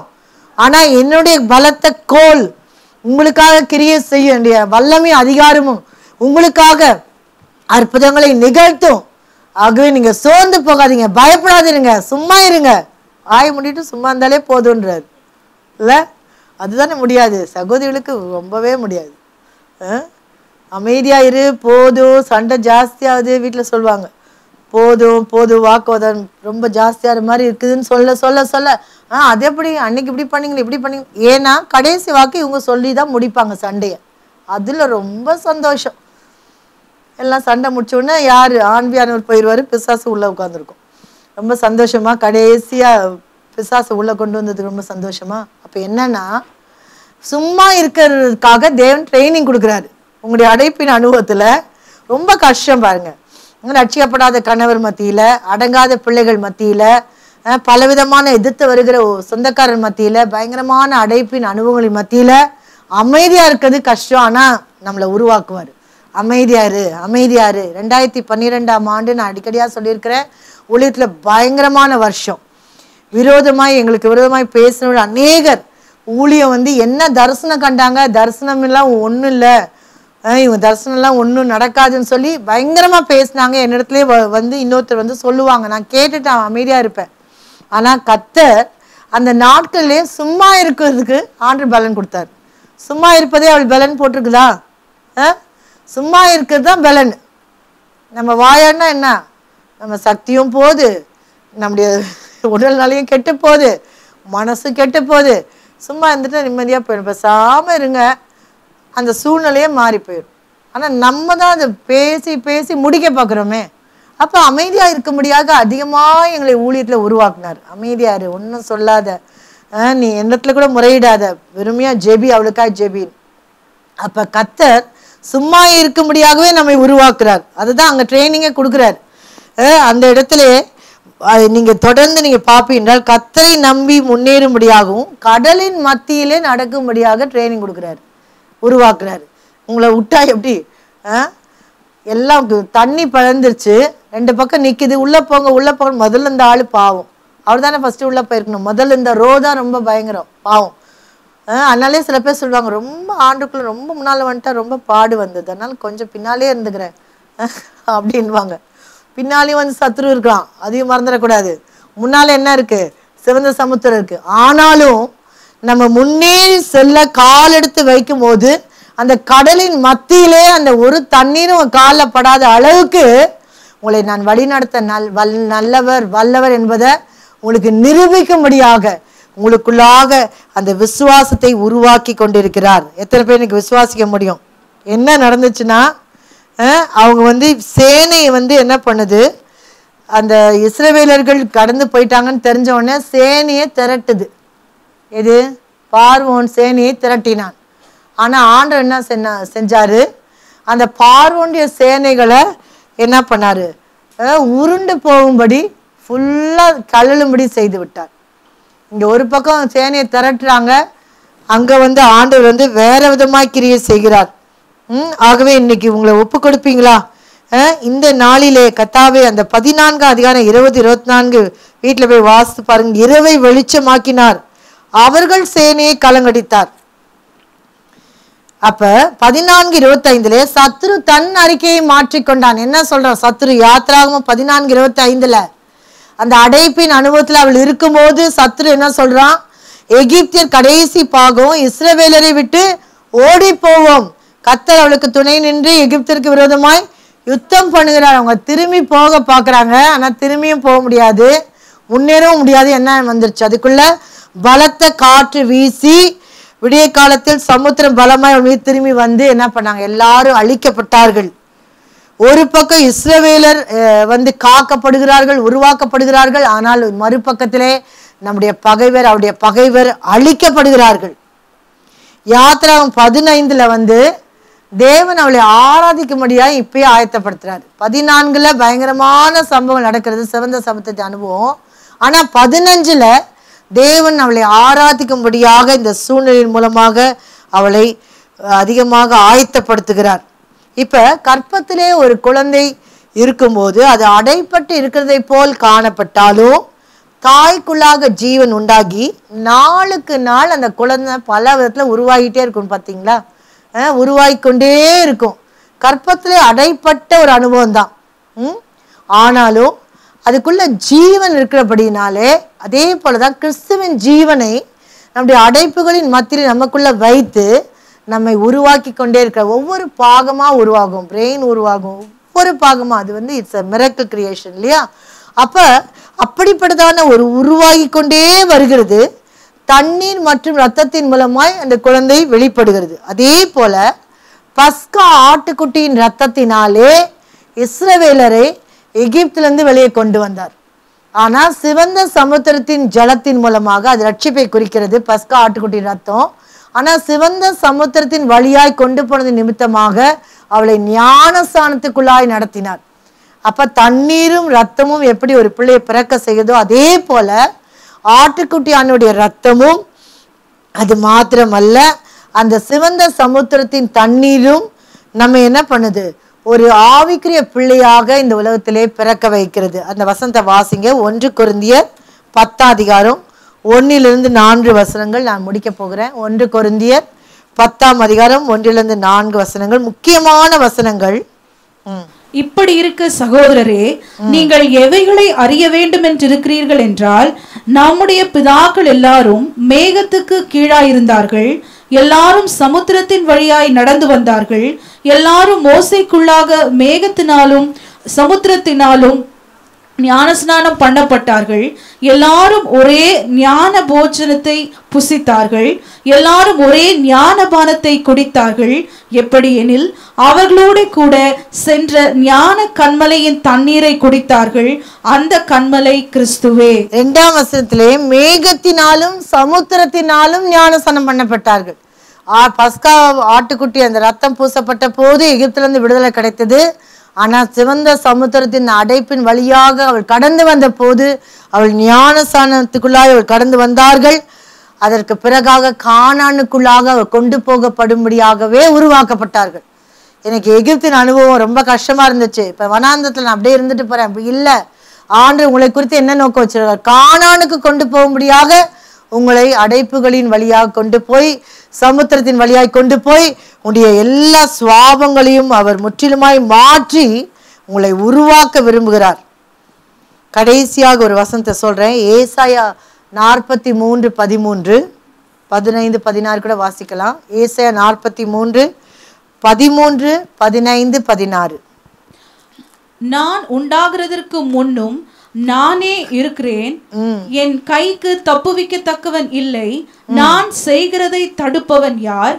நானே உங்கள் பரிசுத்தராகிய கர்த்தரும் இஸ்ரவேலின் சிருஷ்டிகரும் உங்கள் ராஜாவுமானவர். நானே உங்கள் பரிசுத்தராகிய கர்த்தரும் இஸ்ரவேலின் சிருஷ்டிகரும் உங்கள் ராஜாவுமானவர். அடுத்தது, சமுத்திரத்திலே வழியையும் வலிய தண்ணீர்களிலே பாதையையும் உண்டாக்கி. இங்க பாருங்க, நான் செய்கிறதை தடுப்பவன் யார்? சங்கீதம் 43 13 நான் கதவை அடைச்சிட்டு அதை யாரும் தடுக்க முடியாது, ஏற்ற காலத்திலே நான் திறப்பேன். உங்க பாவத்து நிமித்தம் நான் கதவை அடைச்சிட்டா நீங்க உணரும் போது நான் கதவை திறப்பேன். எல்லாத்துக்கும் ஒரு காலகட்டம் இருந்து கொண்டே வருகிறது. அதே போல உருவாக்கப்படும்படியாக சில அடைப்பின் தடைகளின் வழியாக உங்களை கொண்டு போகும்போது, உருவாக்கு ஆண்டவரே என்று உங்களை அர்ப்பணிக்கும் போது கர்த்தர் என்ன பண்ணுவாரு, ஏற்ற நேரத்திலே நமக்கு அந்த தடைகளை நீக்கி நம்ம வெளியே கொண்டு வருவார். நம்ம எல்லாரும் இந்த வெளியே எழுந்து நிற்போம். அந்த சமுத்திரத்திலே வழியை உண்டாக்குற தேவன் சமுத்திரம் போல இருக்குது. இனிமேலும் அந்த அடுத்த பக்கத்துல என்ன கேட்டா, மறுகரைக்கு கொண்டு போவதற்காகவே தேவன் சிவந்த சமுத்திரமாகிய அந்த அடைப்பின் மத்தியிலே கொண்டு வந்து நிறுத்தினார். சிவந்த சமுத்திரத்துக்கு இக்கரையில் இருந்தாங்கன்னா அவங்க கானானுக்குள்ளாய் பிரவேசிக்க முடியாது. மறுகரையிலே கொண்டு போய் சேர்த்து அங்கிருந்து அவர்களை வனாந்திர வழியாய் கொண்டு போய் தம்முடைய வார்த்தையை கொடுத்து பலவிதமான அற்புதங்களை காண்பித்து அவளை உருவாக்கி அவளை கானானுக்கு கொண்டு போக சுத்தம் கொண்டிருந்தார். எல்லாரும் எழுந்து நிற்பீங்களா? ஆண்டவர்கிட்ட சொல்லுவீங்களா, கர்த்தாவே இந்த தடைகள் ஏன், கர்த்தாவே ஏன் இப்படிப்பட்ட அனுபவம், ஏன் இப்படி இருள் சூழ்ந்த ஒரு வாழ்க்கையா இருக்கிறது, எப்பக்கம் திரும்பினாலும் எல்லாம் மூடப்பட்டது போல இருக்குது. கர்த்தாவே ஆண்டவரே எனக்கு தெரியும், எனக்கென்று ஒரு உயர்வுக்காகவே இதை அடைத்து வைத்திருக்கிறீர். ஹல்லேலூயா, ஹல்லேலூயா. உள்ளே பிரவேசிக்கும் போது பாதுகாப்பு, ஆனா கர்த்தர் சொல்லி அந்த பேழையிலிருந்து வெளியே வரும்போது ஒரு உயர்வு காத்து கொண்டிருக்கிறது, உன்னதமான உயர்வு. ஹல்லேலூயா. நீங்க பூமியின் தளத்திலே அவள் இருந்த போது அந்த பேழையும் நோவாவும் அங்கேதான் இருந்திருக்கணும். பேழைக்குள்ள போலன்னா அவங்க அரராத் மலையில போய் இளைப்பாறுதலை பெற்றிருக்க முடியாது. அதே போல இன்னைக்கு ஒப்பு கொடுப்பீங்களா? கர்த்தாவே, நான் முறுமுறுக்க மாட்டேன் ஆண்டவரே, குறை சொல்ல மாட்டேன், என்னை ஒப்பு கொடுக்கிறேன் கர்த்தாவே. யோசேப்பை போல கர்த்தாவே இந்த சிறைவாசத்திலே உமக்கு ஊழியம் செய்வேன். பவுல் சீலாவை போல அவன் உயர்த்தப்பட்டான், யோசேப்பு உயர்த்தப்பட்டான். அதே போல பவுலும் சீலாவை போல உமக்கு ஊழியம் செய்வேன். இன்னும் என்னுடைய துதி ஆராதனை அதிகரிக்கும், இன்னும் என்னுடைய ஜெபம் அதிகரிக்கும், நான் உமக்கு ஆராதனை செய்வேன், உமக்கு ஊழியம் செய்வேன் என்று சொல்லி பாருங்க. கர்த்தர் அந்த பவுலு சீலாவை எங்க தெரியுமா கொண்டு போனாரு? சிறைச்சாலையில இருந்து லீதியாள் வீட்டிற்கு போய் அவங்களுக்கு ஆறுதல் சொல்ற மாதிரி வைக்கிறாரு. உங்களுடைய ஊழியத்துல ஒரு பெரிய மேன்மையை பாக்குறாங்க. அந்த கடைசி வசனம் அப்போஸ்தலர் 16:40 நீங்க வாசித்து பார்த்தீங்கன்னா, அங்கேருந்து அவங்க லீதியாள் வீட்டுக்கு போய் ஆறுதல் சொல்றாங்கன்னு வாசிப்போம். தங்களுக்கு ஆறுதல் கேட்கணும். ஒரே மேலெல்லாம் ஒரே காயமா இருக்குது, ஆண்டவரே காயமா இருக்கு, எங்களுக்கு காயத்தை கட்டுங்க அவங்க சொல்லலை. ஆனா நேரா மற்றவர்களுக்கு ஆறுதல் பண்ண போறாங்க. ஹல்லேலூயா. அங்க ஒரு ஊழியத்துல ஒரு பெரிய ஒரு உயர்வு, ஒரு ஊழியத்துல ஒரு பெரிய காரியத்தை அவங்க அற்புதத்தை காண்கிறாங்க, அநேகர் ரட்சிக்கப்படுறாங்க. அதுக்கு அடுத்த அதிகாரங்கள் எல்லாம் அவருடைய ஊழியத்தின் மேன்மையை அவங்க காண்றாங்க. ஏனென்றால் அந்த சிறைவாசத்திலே கர்த்தருக்கு ஊழியம் செஞ்சாங்க. அருமையான சகோதரியே, முறுமுறுக்க வேண்டாம், மற்றவர்களுக்கு ஊழியம் செய்யுங்க. அந்த சிறைவாசத்தை கர்த்தருக்கு ஊழியம் செய்யுங்க. ரெண்டாவது சொன்னேன், உடைக்கப்படுவதற்காகவே உணர்த்தப்படுவதற்காகவே கர்த்தர் நம்மை அடைத்திருக்கிறார். ஏதோ உங்களை ஆராய்ந்து பாருங்க. இந்த அடைப்பின் அனுபவம் என்னத்துக்கு ஆண்டவரே கேளுங்க. ஆண்டு சில பாவங்களை சுட்டி காண்பிக்கும் போது, இதனால்தான் இந்த தடைகளை நீ சந்திக்கிறாய் மகளே, இதனால்தான் இந்த காரியத்தில் முன்னேற முடியவில்லை என்று சொல்லும் போது, அப்படிப்பட்ட காரியங்களை கர்த்தர்ட்ட ஒப்பு கொடுங்க. ஒருவேளை இதுவரைக்கும் ஊழியக்காரருக்கு விரோதமாகவும் சபைக்கு விரோதமாய் பேசியிருந்தால் கர்த்தரத்துல இப்பொழுதே ஆண்டவரே மன்னிப்பு கேளுங்க. முழு இதயத்தோடு ஆத்மாவோடு கர்த்தரத்துல திரும்புங்க. ஹல்லேலூயா, ஹல்லேலூயா. உங்களுடைய ஆசீர்வாதத்துக்காக தான் நான் பேசி கொண்டிருக்கிறேன். அவள் உணர்த்தப்பட்ட போது மீரியாள் அதே குஷ்டரோகியாகவே இருந்து விடவில்லை. அவள் சுத்திகரிக்கப்பட்டு மறுபடியுமாய் அந்த இஸ்ரவேலின் ஜனங்களின் ஐக்கியத்திலையும் அந்த மேக சம்பத்துக்கு அடியிலும் அவள் தொடர்ந்து அவள் பிரயாணம் பண்ணினாள். ஆவிக்குரிய முன்னேற்றத்தை கண்டாள். நீங்க கூட ஆவிக்குரிய காரியங்களே நீங்க சம்பித்து இருக்கிறீங்களா? உங்களுடைய பாவம் உங்களை ஆண்டவரை பிரித்திருக்கிறதை உணர்ந்து இதனால்தான் இந்த தடைகள் என்று சொல்லி உங்களை ஒப்பு கொடுங்க. கடைசியாக நான் சொன்னேன், உருவாக்கி கொண்டிருக்கார் மகளே, சிற்பியை போல வெட்டி கொண்டிருக்கிறார். ஹல்லேலூயா. வேண்டாத முனைகளை அவர் உடைத்து கொண்டிருக்கிறார். ஏன்னா ஒரு அழகான ஒரு உருவத்தை மனவானுக்கேற்ற மனவாட்டியை அவர் ஆயத்தப்படுத்தி கொண்டிருக்கிறார். ஹல்லேலூயா. உருக்கிட்டு இருக்காரு, சமயம் உருக்குறாரு, பொண்ணை உருக்குறது போல உருக்குறாரு. ஏன்னா களிமு நீங்கிறதுக்கு இன்னைக்கு கூட நான் என்னை ஒப்பு கொடுத்து ஜெபித்து விட்டு தான் நான் இந்த ஆராதனைக்கு வந்தேன். கர்த்தாவே, அன்றே பொன்னை போல நான் திகழ வேண்டும் என்றால், பொன்னை போல ஆண்டவரே தெய்வீக சுவாபம் எனக்குள்ளா இருக்க வேண்டும் என்றால் என்னை உருக்கும் கர்த்தாவே.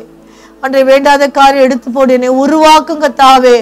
அப்பா, சிவந்த சமுத்திரத்துக்கு முன்பாய் நிற்கும் போது கர்த்தாவே, தண்ணீர் அலைகளை பார்க்கும் போது பயம் வரலாம். ஆனாலும் ஆண்டவரே பயப்படாதிருங்கள் என்று கர்த்தர் உங்களை பார்த்து சொல்லும் போது உங்களுடைய விசுவாசம் அதிகமாய் கர்த்தர் தூக்கி விடுகிறார். விசுவாசத்தை அதிகரிக்க பண்ணுகிறார்.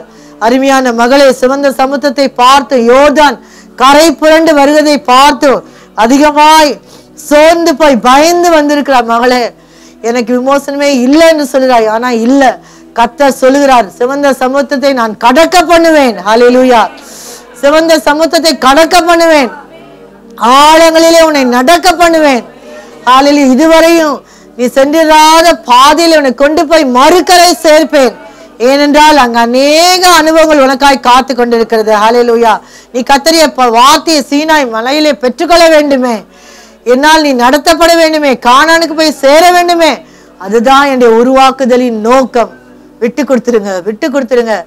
அந்த இஸ்ரவேல் மத்தியில 2 கூட்டத்தை இருந்தாங்க. ஒருத்தர் ஜெபிச்சாங்க, கர்த்தரை நோக்கி விண்ணப்பம் பண்ணினாங்க, இன்னொருத்தர் முறுமுறுத்தாங்க. நீங்க எந்த கூட்டத்துல இருக்கீங்க? இன்னைக்கு ஆண்டவரே, இந்த தடைகள் நீங்கும்படியாக என்னை உருவாக்கி கொண்டிருக்கிறே, என்னை ஒப்பொடுக்கிற கர்த்தாவே, குயவன் கையிலே இருக்கிற களிமண்ணை போல கர்த்தாவே, அப்பா என்னை வணைந்து கொண்டிருக்கிறீங்க அப்பா. ஆண்டவரே ஒரு மனவாட்டியாய் வணைந்து கொண்டிருக்கிறீங்க கர்த்தாவே. அப்பா உம்மோடு கூட என்றென்றைக்கும் வாழத்தக்கதாக தெய்வீக சுவாபங்களினாலே என்னை அலங்கரித்து கொண்டிருக்கிறீங்க அப்பா. ஆனா நானு என்னுடைய வேதனையை பார்க்கிறேன், என்னுடைய தடையை பார்க்கிறேன். ஆனா தடையின் மத்தியிலே கர்த்தரை நோக்கி பாருங்க. ஹல்லேலூயா. உங்களுடைய கவனத்தை அந்த தடையின் மீது வைக்காமல் கர்த்தரை நோக்கி பாருங்க. அதை தான் கர்த்தர் செஞ்சுட்டு இருக்காரு.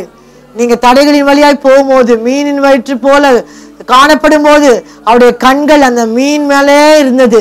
அந்த பேழை வெள்ளத்தின் தண்ணீர் மீது மிதந்த போது கர்த்தர் அவளுடைய கண்ணோக்கமாவே இருந்தார். அந்த பேழை எங்க போகுது அவளை நினைத்தருளினார். அதே போல உங்களுடைய தடைகளின் மத்தியிலே கர்த்தர் நோக்கி பாருங்க. ஹல்லேலூயா. உங்களை ஒப்பு கொடுப்பீர்களா? கண்ணீரோடு ஒப்பு கொடுங்க. கர்த்தாவே அநேக வேளையிலே கர்த்தாவே உங்களுக்கு விரோதமாய் ஊழியக்காரர் விரோதமாய் நான் பேசிவிட்டேன், எனக்கு மன்னியும் கர்த்தாவே. வேண்டாத இடங்களுக்கு சென்று விட்டேன் கர்த்தாவே. நீர் எனக்கு கொடுத்திருக்கிற ஐக்கியத்திலே நான் உண்மையா இருக்க முடியாது, எனக்கு உதவி செய்யும் என்று சொல்லி நம்மை ஒப்பு கொடுப்போம் என்றால் கர்த்தர் நமக்காக கிரியை செய்வார். ஹல்லேலூயா. இதுதான் அடைக்கப்படுதலின் ஆசீர்வாதங்கள். முதலாவது உயர்வு, இரண்டாவது உணர்த்துதல், மூன்று முன்னேற்றத்துக்காக கர்த்தர் உணர்த்துவார், மூன்றாவதாக உருவாக்குவார், கானானிலே சேர்க்கும்படியாக. ஹல்லேலூயா. அவங்க துதித்து பாடின பிறகு அந்த விடுதலையின் டைம்ல நீங்க வெளியில போங்கன்னு அவங்களே வெளியே கொண்டு வந்து விடுறாங்க. நீங்க அந்த அதிகாரத்திலே வாசிப்பில் என்றால் உங்களுக்கு தெரியும். அவளுக்கு விரோதமாய் அந்த காவலே போட்டவர்களே வந்து நீங்க வெளியே போங்க என்று சொல்லி அவளை வழி அனுப்பி வைக்கிறார்கள். அடைப்பின் அனுபவத்திலே நாம் கர்த்தருக்கு ஊழியம் செய்யும் போது அவரை துதிக்கும் போது இன்றைக்கு கூட 2 சன்னங்களிலும் துதித்தால் பாதைகள் கிடைத்துவிடும், அடைப்புகள் முற்றிலுமாய் திறக்கப்படும். ஆகவே இந்த துதியின் ஆவி இன்னைக்கு எனக்கு வேண்டும் கர்த்தாவே. ஆண்டவரே எல்லா விதமான முறுமுறுப்பின் ஆவி எனக்கு எடுத்து போடும். எது மறந்தீங்கனாலும் இதை இன்னைக்கு ஒரு ஜெபமா செய்யுங்க. துதியின் ஆவினால் என்னை நிரப்பும். எல்லா ஆண்டவரே தடைகளின் மத்தியிலே கர்த்தாவே உம்முடைய ஆண்டவரே உம்மை துதிக்கிற உமக்கு ஊழியம் செய்கிறதான ஒரு மனப்போக்கு எனக்கு தருவீர் என்று விசுவாசிக்கிற கர்த்தாவே அதை தாரும் என்று எல்லாரும் கேட்பீங்களா? எல்லாரும் வாயில திறந்து ஆண்டவரத்தை கேளுங்க. கர்த்தாவே அப்படிப்பட்ட துதியின் ஆவி நமக்குள்ளா இருக்கும்போது அந்த சிறைவாசம் ஒரு உயர்வை கட்டளையிடும். அதே போல இரண்டாவதாக நாம் பாவங்களினால நம்ம சிறைவாசத்துக்குள்ளாய் போயிருக்கும் போது கர்த்தர் நம்மை உணர்த்தும் போது நாம் உணர்ந்து நம் கர்த்தரிலே திரும்பும் போது நாம் ஆவிக்குரிய முன்னேற்றத்தை காண்போம். ஹல்லேலூயா.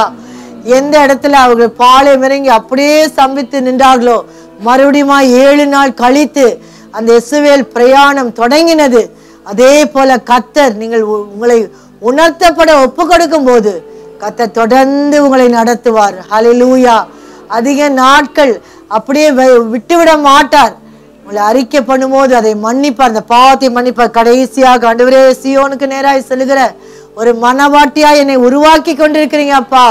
ஆண்டவரே உருவாக்குதலுக்கு என்னை ஒப்பு கொடுக்கிறேன். அது தடையா இருக்கட்டும், தடங்கு கற்களா இருக்கட்டும், எதுவா இருந்தாலும், அது சிவந்த சமுத்திரமா இருக்கலாம், யோர்தான் நதியா இருக்கலாம், எரிகோ மதிலா இருக்கலாம், ஆனாலும் நான் கர்த்தாவே உம்மை மாத்திரம் நோக்கி பயப்படாதிருங்கள் பாருங்கள் சொன்னாரு.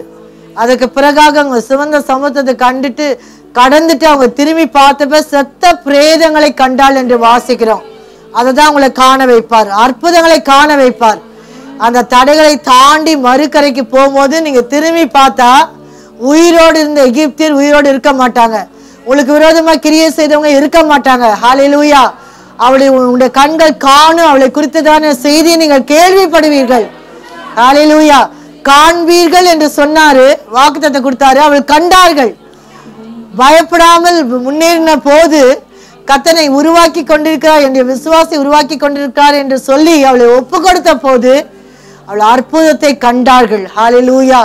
ஆண்டவரே சும்மா இருப்பதே எங்களுடைய பலனாய் மாறத்தக்கதாக ஆண்டவரே இந்த இப்படிப்பட்ட சூழ்நிலை எனக்கு கிருபையை தாரும் என்று சொல்லி யாராவது ஜெபம் வேண்டும் என்று அவளுடைய கைகளை உயர்த்துங்க. உங்களுக்காய் அடியால் ஜெபிக்க விரும்புகிறேன். ஹல்லேலூயா. ஹல்லேலூயா. உங்களை ஒப்பு கொடுக்க எந்த குறிப்பா இருந்தாலும் கர்த்தர் கரங்களை உயர்த்தி கர்த்தாவே இந்த குறிப்புக்காக என்னை ஒப்பு கொடுக்கிறேன் என்று சொல்லும் போது கர்த்தர் ஒரு பெரிய உயர்வையும் ஹல்லேலூயா உங்களுக்கென்று ஒரு பெரிய உணர்த்துதலையும் முன்னேற்றத்தையும் உருவாக்குதலையும் சியோனை அடைகிற பாக்கியத்தை உங்களுக்கு கொடுக்க வல்லவராய் இருக்கிறார். ஹல்லேலூயா. நாம் ஜெபிப்போம். அன்பான பிதாவே, இந்த உயர்த்தப்பட்ட கரங்களுக்காக இந்த வேளையிலே நாங்கள் பாரப்பட்டு ஜெபிக்கிற கர்த்தாவே, ஆண்டவரே, யாராவது ஒருவர் கூட கர்த்தாவே அப்பா அந்த தடைகள் முன்பாக நின்று கொண்டிருப்பாள் என்றால் நீர் ஒரு நோக்கத்தோடு கர்த்தாவே பேழைக்குள்ளாய் அனுமதித்து இருக்கிறீர் என்பதை உணர்ந்து கர்த்தாவே ஏற்ற நாளில் அவளை உயர்த்த வேண்டுமா ஜெபிக்கிறோம். அதே போல எங்களுடைய தெய்வீக ஆண்டவரே, எங்களுடைய ஜென்ம சுவாபத்தின் மூலமாய் அடைக்கப்பட்டிருப்போம் என்றால் கர்த்தாவே நாங்கள் பாவங்களை மன்னித்து ஆண்டவரே எங்களுடைய பாவங்களை அறிக்கையிடுவோம். நீ அதை மன்னிக்க வேண்டுமா நாங்கள் உங்களை கஞ்சி கேட்கிறோம். அப்பா, கடைசியாக உருவாக்கப்படும்படியாக எங்களை அடைத்து வைத்திருக்கிற கர்த்தாவே, அநேக பாடங்களை கற்றுக் கொடுக்கும்படியாக எங்களை அடைத்து வைத்திருக்கிற கர்த்தாவே, ஆண்டவரே எங்களை தொடர்ந்து கர்த்தாவே சீயோனுக்கு கொண்டு போகும்படியாக எங்களை அடைத்து வைத்திருக்கிறீர். அதற்கென்று எங்களை ஒப்பு கொடுக்க எங்களுக்கு உதவி செய்வீராக. உயர்த்தப்பட்ட கரங்கள் மீது உங்களுடைய கரத்தை நீட்டி அவருடைய சிரசை மீது கரத்தை வைத்து தொடுவீராக. இயேசு கிறிஸ்துவின் நாமத்துல அன்றைய எங்களை ஒப்பு கொடுத்து ஜெபிக்கிறோம். இந்த கூட்டத்தை ஆசீர்வதித்ததுக்காக ஸ்தோத்திரம். அன்றைய நாங்கள் பிரிந்து போனாலும் பிரியாத நேசர் எங்களோடு கூட வந்து நடத்துவீராக. எல்லாவற்றின் இயேசு கிறிஸ்துவின் நாமத்தை வேண்டுகிறோம் ஜீவனுள்ள நல்ல பிதா, ஆமென். என் ஆத்துமாவே கர்த்தரை ஸ்தோத்திரி, உள்ளமையுடைய பரிசுத்த நாமத்தை ஸ்தோத்திரி. என் ஆத்துமாவே கர்த்தரை ஸ்தோத்திரி, கர்த்தர் செய்த சகல உபகாரங்களையும் மறவாதே. ஆமென். ஹல்லேலூயா. கர்த்தர் ஆசீர்வதிப்பார்.